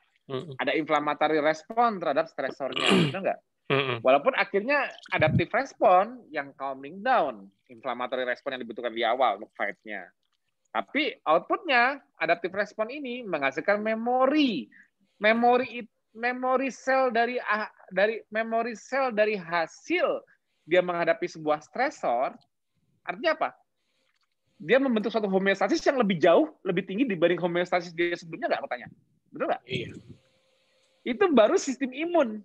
Itu baru satu fungsi stres.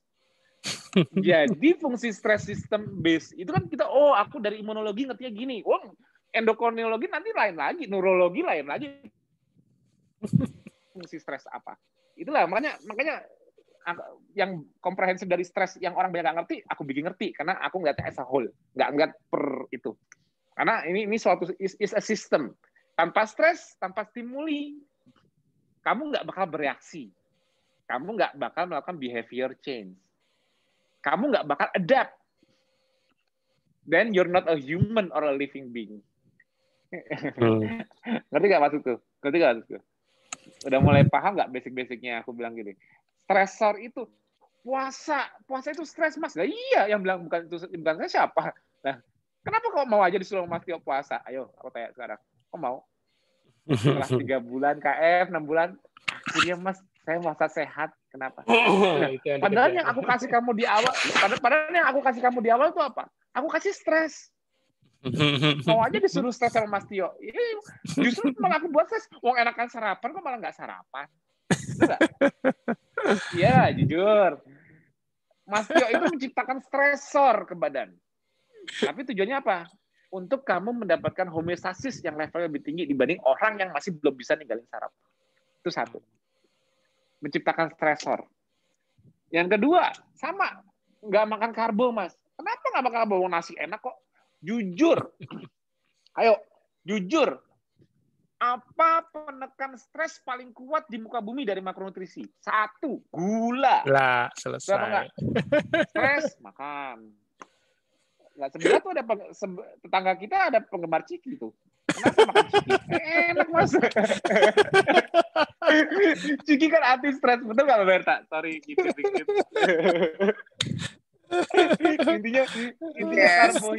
Intinya karbohidrat itu ialah sumber penekan stresor paling cepat.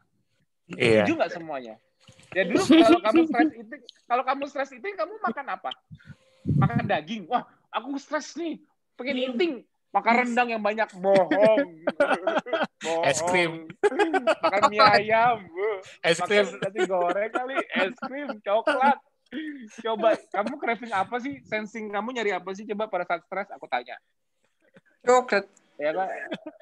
Coba, dari 3 makronutrisi, karbohidrat, protein, dan lemak. Apa yang kamu sensing pada saat kamu stres? Karbo plus lemak, nomor 4.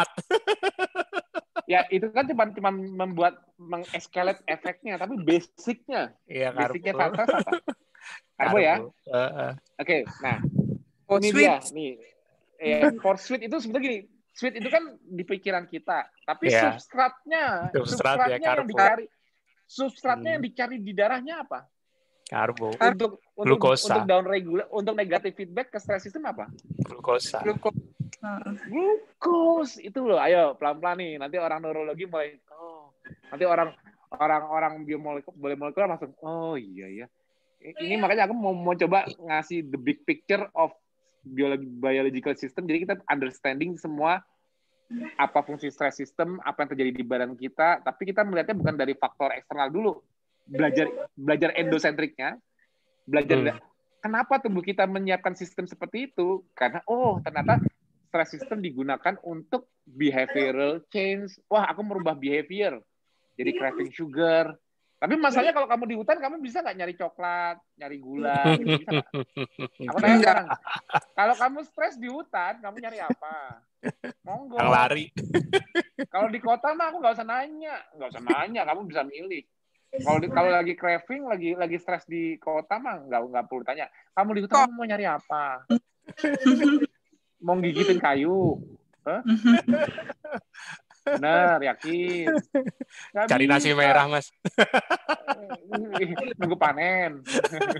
Nggak bisa.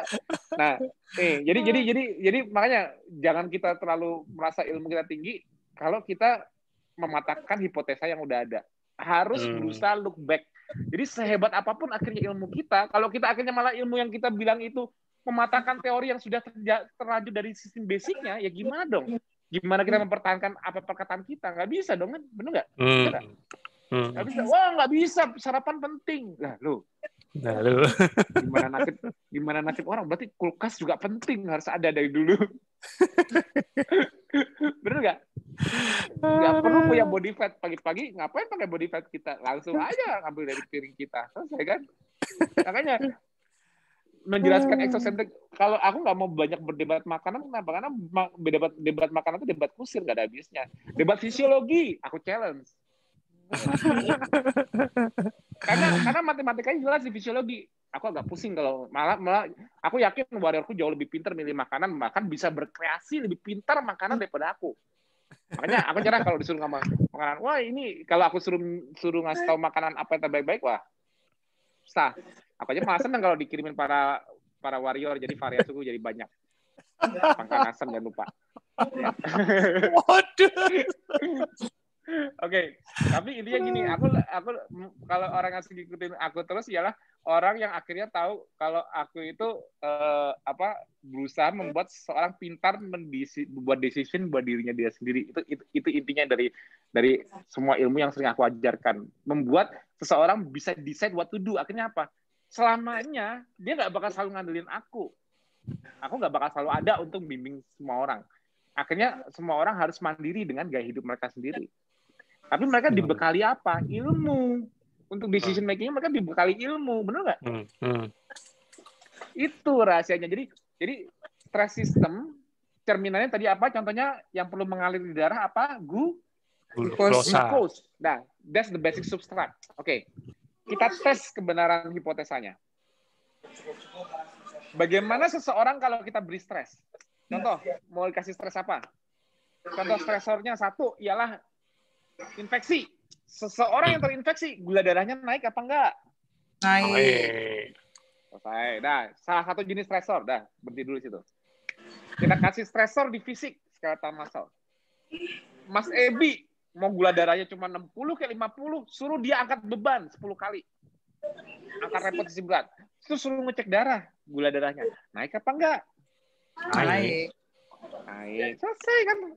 Cara tubuh mencerminkan stress system udah ketahuan kan? HPA axis. Pituitary, adrenal axis. Adrenal mengekspresikannya dengan kortisol. Apa sih kortisol? Kortisol hormon stres. Terus cerminan di substrat di darah apa? Mencerminkan kebutuhan apa? Glukosa. Oh ya, oke. Mencerminkan kebutuhan glukosa. Terus siapa yang menyediakan? Kalian. Gula di tubuh siapa ya? Liver. Oh, liver. Berarti somehow stress system harus bisa terkoneksi dengan glucose production. Oh, ternyata benar. Walaupun pankreas sebagai basal kontrol dari keseimbangan insulin. Insulin naik, glukagon turun. Insulin turun, glukagon naik. Ini mah basal gluconeogenesis, menjaga keseimbangan gula darah. Tapi kalau ada minta lebih, minta lewat stress system. Minta lebih, minta lewat stress system. Kenapa minta dari stress system? Karena ada stresor. Entah itu stresor kamu buat sendiri, atau entah stresor tidak sengaja, ya aku nggak tahu. Tapi sistem stres kita menghubungkan cerminan dari HPA axis lewat adrenal gland kita, yaitu kortisol, untuk memodulasi liver membuat gula lebih banyak. Setuju apa enggak? Ya. Itu menunjukkan basic sensing kita untuk berusaha mendown regulasi stres dengan cara memberikan what it needs to calm down the stress. Ya, menurunkan stres. Apa substrat yang dibutuhkan? Glukos. Selesai. Makanya jangan salah, kalau kamu stresnya berlebihan, the fastest way is glucose. Aku nggak bohong. Coba aja makan karbo. Hilang langsung. Stresormu hilang. But is it that the real issue? Apakah kamu kurang karbo? Itu pertanyaanku. Apakah harus selesai karbo? Kamu di fisiologi sama aku. Selesai kamu di fisiologi sama aku. Gak bakal menang. Apakah harus karbo? Itu stress systemnya. Top of Itu mind. stress system, itu cerminannya. Is it? Tapi apakah glukosnya itu menjadi esensial dari luar? Ya, itu. That's the real issue. Kenapa? Walaupun cerminan stress system seperti itu, kalau glukosnya harus ada dari luar, selesai manusia kalau tinggal di alam liar. Kenapa? Karena semua stress systemnya akan termodulate terus, tidak turun-turun. Kenapa? Yeah. Karena tidak bisa coping dengan substratnya, yaitu apa? Glukosa. Makanya aku selalu bilang, demand seseorang itu, demand driven dari stress system itu, dia minta glukos, dan dia bukan minta glukos sih, sebetulnya banyak jenis demand, tapi salah satu demandnya ialah, yang paling utama ialah dia butuh anabolic substrat. Apa anabolic substrat? Glukos, amino acid, fatty acid. Apa? Tiga-tiganya. Enggak, anaboliknya, Mas. Fatty acid itu tidak anabolik. Fatty acid bukan. menjadi salah satu fungsi anabolik. Hasil dari anabolisme ialah fatty acid. Tapi kalau yang benar-benar dari struktur basicnya dari makronutrisi, mana yang anabolisme paling dibutuhkan? Cuma dua tinggal. Dari amino acid. Dan amino acid. Cuman dua itu. Glukos sama amino. Glukosa dan amino. Jadi seseorang berpikir bahwa lemak itu dengan kalori tinggi itu ialah sisi anaboliknya dari nutrisi. Salah. Coba aja kamu minum seminggu nggak usah makan apa-apa, cuma minum minyak. Hebat kalau kamu bisa anabolik. Nggak bakal bisa. Itu bukan sisi anabolik. Ya, tidak. Ya, makanya lagi fisiologis. Kan kelihatan suatu efek dari suatu substrat terhadap respon endokrinologi terhadap anabolik Q. Kan fungsi endokrinologi, contohnya seperti insulin, kan memberikan Q anabolisme ke seluruh tubuh. Ya, saat insulin mau naik, you are ready to grow. Ya. Itu Q. Ayo dong, ngeliatnya jangan, taunya insulin tapi udah selesai itu doang. Oh, insulin tinggal buat tuh. Terus fungsinya insulin secara as whole apa? Nggak tahu. It's a Q. Makanya impact dari insulin tidak hanya ke sel reseptornya, kemana-mana. Salah satunya ialah itu signaling bahwa you have eat something, you have provide a growth substrate. Makanya apapun yang kita makan, kalau itu jendela makan, artinya kamu memberikan substrat untuk kamu siap grow atau repair, recovery dari trauma sebelumnya. Itu. Nah, benar nggak? Kalau kamu nggak makan, kamu harus dalam kondisi maintain. Maintain apa? Jangan wasting anabolic substrat. Anabolic substrat kan ingat ya, glukos dan amino acid. Jangan wasting dua ini di kondisi kamu tidak makan. Kamu harus melakukan semuanya dengan memanfaatkan fatty acid. Ya. Fatty acid yang dianggap substrat anabolik dari makanan, ternyata kalau di dalam tubuh bukan substrat anabolik. Baru pada tahu kan? Ayo, benar nggak?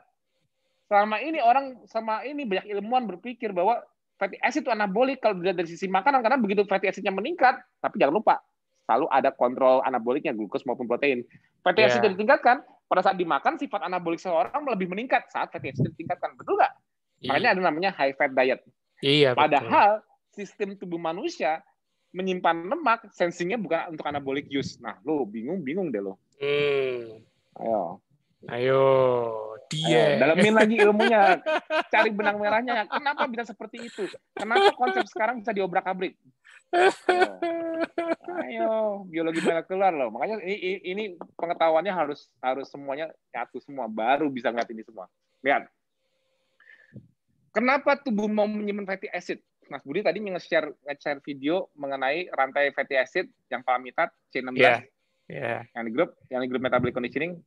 Kenapa gitu? Kenapa? Yang apa didapat dari video tersebut?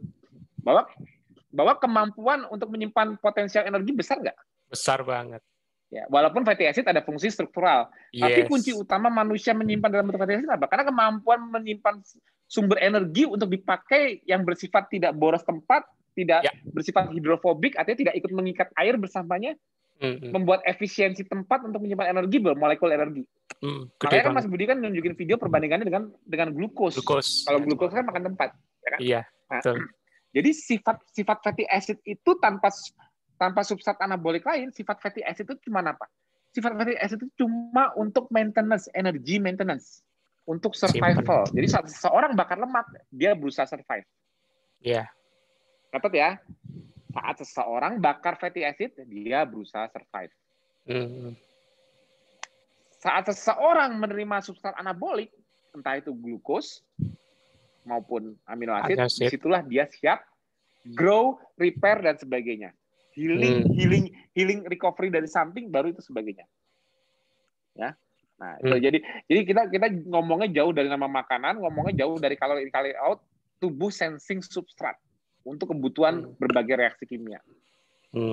Kalau dari konseptual ini, waduh kok heran ya, tuh orang makan minyak 5.000 kalori tapi kok nggak gemuk. Secara teori kalori outnya kok nggak ketemu-temu gitu loh. Tapi glukos, begitu makan karbonya dibanyakin, loh kok bisa anabolik banget ya? Ya karena yang disensing glukos. Ngerti nggak sih maksudnya? Iya. Jadi nilai kalorinya dihitung di luar, tapi tubuh kan nggak tahu kamu ngitung berapa. Pernah gue ngerti nih yang dimasukin berapa kalori dari hitungannya. Gue substrat sensing gitu loh. Sistem kita substrat sensing. Jadi berbagai jenis substrat tubuh kita.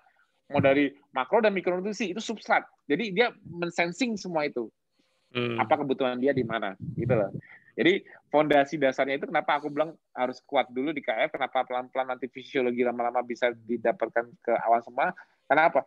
Fondasi kita berpikir untuk decision making, itu rahasianya. Kalau langsung disuapin sih gampang, tinggal makan ini, kamu makan jam segini, semua bisa baca dari fatwa selesai. Tapi akhirnya nggak punya kemampuan decision making, makanya aku bilang kemandiriannya akhirnya nanti nggak dapat. Makanya kenapa TFH ini sering, karena apa? Kita akhirnya belajar dan insya Allah yang belajar juga bisa menyampaikan lagi dengan kemampuan kapabilitas dia menyampaikannya ke orang selanjutnya. Tapi sebelum nanti aku bakal lanjut terus materi ini ke depannya, tapi karena waktu nggak mencukupi, jadi stress sensing ini fondasi apa itu stress sensing udah paham dulu ya. Jadi kalau aku udah lanjut nantinya aku cerita bagaimana sistem stres ini mengkoordinasikan berbagai hal, itu harusnya udah lebih nyambung. Tapi fungsi sistem stres itu ternyata nggak sesimpel yang kita bayangkan gitu. Kayak Mbak Berta, setiap orang sakit ini sakit itu ialah suatu stressor dari dalam yang membuat dia harus behavior change. Kalau di alam itu kenapa nggak susah di alam bagi tubuh untuk memberi cue ke hostnya? Gampang. Lu begitu gua kasih stres sakit, dijamin lu nggak bakal bisa makan. Kenapa? Gimana lu mau cari makan? Orang lu gue bikin sakit kok. Cue-nya dari dalam stresornya itu. Terus lu mau bergerak ngapain? Gimana cara lu berburu? Gimana cara lu ngejar hewan? Nggak bisa. itu salah satu cue yang nggak suka mau nggak pakai ilmu. Gimana Mbak Berta? Kan dia bilang gue bikin sakit, nggak bisa makan ini, nggak bisa makan itu. Terus harus gimana? Harus pakai cue? Ya nggak ada cue. Jadi kan manusia bodoh. Di hutan itu manusia pada saat keinfeksi misalnya gini, ada stressor infeksinya membuat dia secara endogenesis muncul stres. Begitu dia muncul stres dalam bentuk inflamasi, akhirnya apa? Dia bisa bergerak cari makan nggak? Enggak. Nah, tapi bagaimana tubuh cara desainnya bisa menghadapi stresor itu kalau dia sendiri tidak bisa mencari sumber glukos yang untuk menurunkan stresornya? Ayo. Apa kontrolnya? Udah aku ajarin di grup metabolik.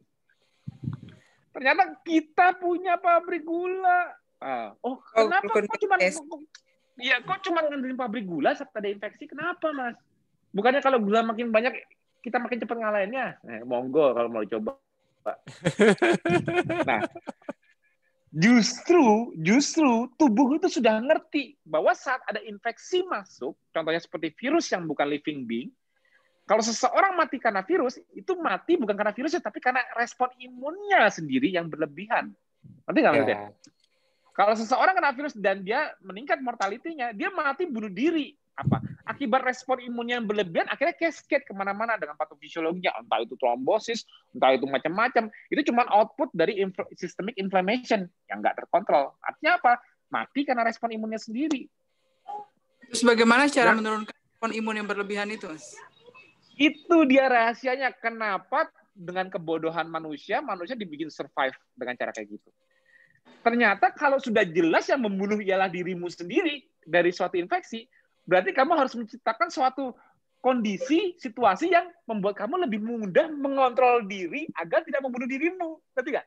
Ayo, tidak makan glukosa dari luar. Ya, jadi kondisi puasa itu ialah kondisi yang membuat kamu bisa mengontrol diri, bukan. Kalau kita dalam agama kan mungkin diajarkan puasa untuk bisa mengontrol kesabaran. Itu esensi dari puasa dari yang diajarkan oleh orang. Dengan puasa aku jadi lebih sabar, dengan puasa aku jadi orang kalem. Tapi kalau sistem biologi membuat kondisi puasa terjadi karena apa? Sama, kontrol juga semua yang ada di dalam. Yang paling mudah apa? Begitu ada proses stresor yang membutuh respon anabolik dari sistem imunnya untuk fight back. Tapi mortality-nya ditentukan dari durasi atau intensitas respon tersebut, yaitu respon imunnya, durasi lamanya ataupun intensitasnya, jumlah inflamasinya. Berarti harus ada suatu kontrol nggak di sini? Ya.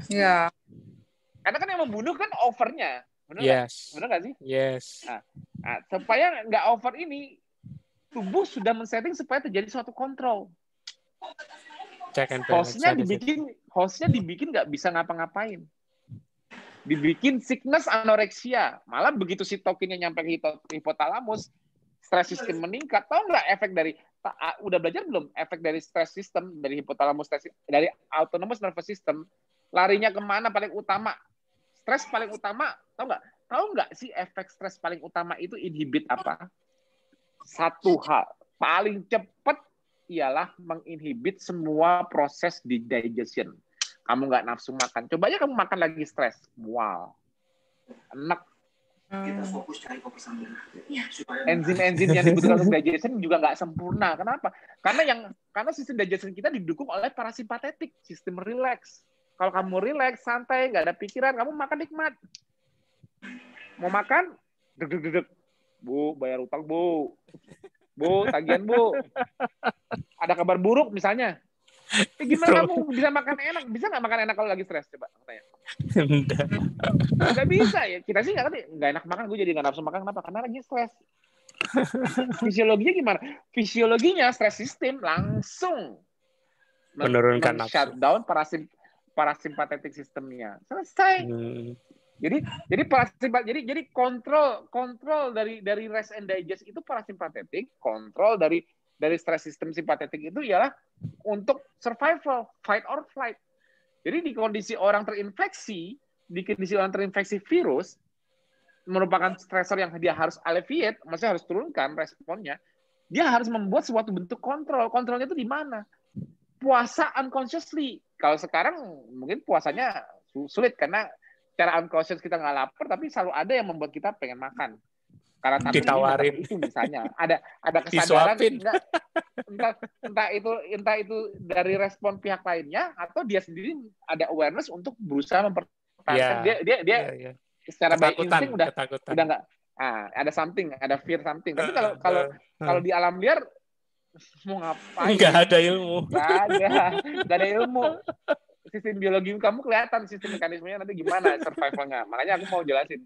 Nah, begitu dari kondisi seperti itu, ternyata yang dibutuhkan dari suatu infeksi ialah apa? Yang diciptakan dari suatu infeksi, dari stressor infeksi, menciptakan suatu kebutuhan apa yang harus sistem tubuh merespon? Control the stressor to control the response. What kill you is the response. Ngerti nggak? Make sense nggak? Nah, kalau yang dibutuhkan untuk respon ini sudah jelas ialah glukos, harus lebih terkontrol nggak glukosnya? Iya, sangat. Sekarang lebih mudah mengontrol dengan kondisi feeding atau fasting? Fasting. How much glucose do you need on fasting? Siapa yang modulasi? Berapa banyak jumlah sel imun harus proliferate menggunakan gula sesuai dengan demand? Bagaimana cara imun menginformasikan gue butuh gula sekian nih untuk mereplikasi diri, proliferasi diri menjadi jumlah sekian untuk menghadapi viral load sekian. Cara aku memberikan informasi ke sistem demand driven glucose ini gimana? Wah, sitokin gua memodulasi hipotalamus untuk meningkatkan epinefrin ke norepinefrin ke liver. Norepinefrin, sistem saraf simpatetik memodulasi apa? Memodulasi G receptor, cyclic AMP, PEPCK, gluconeogenesis. Nggak usah diapalin, yang terakhir nggak usah diapalin. Tapi itu pathway signalnya. Meningkat gluconeogenesisnya. Nah, begitu aku sudah bisa cover dengan gula yang dinaikkan sekian, aku bisa menghandle. Perlu aku minta lagi nggak? Nggak. Jumlah sitokin turun. Jumlah sitokin turun. Modulasi di ANS turun. Modulasi di ANS turun. Modulasi di liver turun. Modulasi via HPA axis yang lewat kortisol turun. Just exactly what you need. Demand driven. A control glucose system. A control glucose jadi menyediakan glukos sesuai as what you need, sesuai. Jadi tujuan menghadapi stresornya itu ialah agar tidak sampai terjadi over respon. Itu rahasia basic sistem tubuhnya dari stressor infeksi itu seperti itu. Itu tanpa ilmu loh ya. Yang sakit kena infeksi itu nggak pakai ilmu. Dia cuma terkapar doang, tidur nggak bisa apa-apa tidur. Ikut ngitung. Tapi inflamasi yang membuat dia sickness anoreksia dan dia nggak bisa apa-apa. Cepat kelar nggak? Cepat kelar. Kenapa? Kalau nggak kelar dia malah mati beneran. Kenapa? Karena nggak makan dong. Bisa. Hostnya juga berusaha mengembalikan kemampuannya dia untuk bergerak kembali. Ya. Nggak usah dikasih ilmu itu. Tubuhnya kenapa tubuhnya mau mempersingkat proses imun responnya dan mempercepat agar inflamasi tidak berlebihan. Kenapa? Karena harus mengembalikan hostnya ke posisi dia harus feeding. Untuk apa? Untuk supply recovery-nya dia. Selain untuk anabolic use, atau untuk repair jaringan yang sudah pernah rusak karena infeksinya, karena efek dari inflammatory responnya. Epitel yang sudah rusak, kan harus dapat suplai substrat untuk anaboliknya kembali. Walaupun mengalahkannya di awal dengan katabolik, tapi dia nanti harus butuh substrat anaboliknya untuk repair kembali. It's a flow. Jadi di alam itu seperti sebuah flow. Jadi di tengah ilmu kita yang masing-masing, ternyata kalau kita melupakan benang merah dari biologi di masa lalu, kadang-kadang kita jadi merasa paling benar. Jadi nggak maksudnya? Kayaknya kalau 2 jam udah bakalan cukup. Jadi ini aku cuma singkat sampai segini aja. Tapi mudah-mudahan ketangkap yang aku maksud hari ini. Nothing in biology makes sense except in the light of the evolution. Penelaahan kita harus dikorelasikan kembali. Kita udah menelaah sampai segini nih. Ilmu kita dapat dari info yang sama ini aku belajar, dari keilmuanku aku bisa sampai gini. Tapi aku coba tektokkan dengan histori. Tektokkan dengan sistem sensing. Tektokkan dengan kebodohan, bukan kepintaran. Kalau ilmu kita udah sampai level ini kan, ya dilihatnya kan kita pintar. Tapi pintarnya kita nggak ada apa-apanya kalau melawan kebodohan di masa lalu. Ngerti nggak sih maksudnya? Yes. Don't change the history gitu loh. Itu ya, gitu. Don't make a new theory that change the history gitu loh. Karena nantinya nggak ketemu gitu loh. Susah kita untuk mempertahankan hipotesa kalau harus seperti ini, kenapa dulu bisa seperti itu? Nah, itu the big isunya. Jadi dengan Mbak Berta yang kemarin bilang, saya merasa konseptual saya dengan makan yang dianggap sehat. Terus akhirnya Mbak menemukan apa itu sehat dalam bentuk yang baru, tapi masih melihat sisi eksosentriknya. Makan ini dulu aku dianggap sehat, tapi ternyata belum optimal. Ternyata makan inilah kata sehat baruku. Jadi aku lebih sekarang cocok di gaya hidup yang makan ini dibanding yang dulu makan ini. Betul nggak? Sekarang konsep Mbak begitu nggak? Kalau konsep selama ini Mbak tangkap untuk berubah kayak gitu nggak? Nah, sekarang kalau udah denger aku, udah melek belum? Iya, fastingnya itu intinya kan. Cuma saya ada yang saya takutkan. Saya takut fasting kelamaan, saya makin kurus karena saya ketakutannya itu bikin stres baru. Enggak. Saya takut tambah kurus itu. Jadi gini Mbak, nih mumpung dibahas fasting sebagai stressor. Betul, fasting sebagai stressor, sebagai kontrol. Tapi fasting sendiri harus memberikan cue terhadap host untuk tahu kapan dia butuh repair, betul nggak? Harus ada sensingnya, betul nggak? Betul. Harus ada sensing ini. Begitu kondisi kataboliknya keep up untuk maintenance, artinya gini, maintenance yang cukup tanpa banyak katabolisme, kita tidak kehilangan fungsi, kan nggak mungkin kalau fasting terlalu lama kan akhirnya fungsi kita turun, artinya apa? Fungsi lokomotor kita turun, otot kita terdegradasi, kalau terlalu lama, benar nggak? Pasti ada something yang memicu permintaan kayak gini. Gue di gudang lemaknya cuma segini untuk bisa sustain lo menghadapi stressor segini. Karena segini, daripada gue nanti ngambil dari yang udah ada fungsinya, yang tadinya ini bisa ngangkat 5 kilo, kalau gue ambil dari dia, nanti dia cuma bisa ngangkat 2 kilo. Turun nanti malah kalau gue ambil dari situ. Jadi mendingan, jadi gini, itu sebabnya kenapa di adipose tissue, kenapa di sel lemak, cara memodulasi lemaknya keluar dari sel lemak ialah apa? Sympathetic system juga, norepinephrine juga, memicu G receptor juga, membuat HSL memotong triglycerid juga menjadi glycerol dan free fatty acid. Kalau glycerol dan fatty acidnya jumlahnya nggak cukup bagi kebutuhan, tau nggak? Firing rate-nya ditambahin, stresnya dibikin meningkat. Artinya apa? It's not enough. Ngerti ya? It's not enough. Q-nya dari SNS. Stepping naiknya dari sympathetic nerves-nya menunjukkan kamu makin stres, kamu nggak cope nih, kamu nggak makin nyaman, jadi kamu harus mulai support substratnya. Apalagi kalau gini, sistem saraf kita juga yang memicu proteolisis loh, jangan salah. Kalau sistem saraf kamu stresnya kegedean, proteolisis kamu juga besar. Karena apa? Ekspresinya kan nanti gula, bahan bakunya. Kalau kita stres kan gula darah meningkat. Tapi kalau sustain terus, jangan kira substratnya cuma glycerol. Amino asid dari mana? Dari fungsional substrat yang udah nempel, yang nitrogen udah dipakai tadinya untuk struktural, otot. Ya itu kalau cuma otot doang, macam-macam nantinya. Nah, jadi kuncinya Q-nya untuk kembali makan itu harusnya tubuh bisa ngasih sensing nggak? Yes. Iya. Harus. Itu lagi itu. Makanya walaupun kita bisa ngasih dalam bentuk hitungan lama, tapi sebetulnya yang palingnya mengenali demand di tubuh sendiri, sensinya kapan dia butuh demand-nya, sensinya kapan dia dibuat anoreksia. Jadi aku rasa nggak boleh cuma orang yang pintar doang yang bisa sehat. Karena apa? Stress system diciptakan untuk survival manusia. Tanpa stres, you don't know what to do. Tanpa stress system, you won't know what to do to survive. It's the stress that make you survive. Maksudnya survive dari ekosistem alam. Nah, sebelum terlalu kelamaan, itu hari ini semoga membuka wawasan baru berpikir mengenai KF. Mudah-mudahan makin. Thank you. Wow. Yang penting Mas Tio udah kentang. Udah itu aja. udah.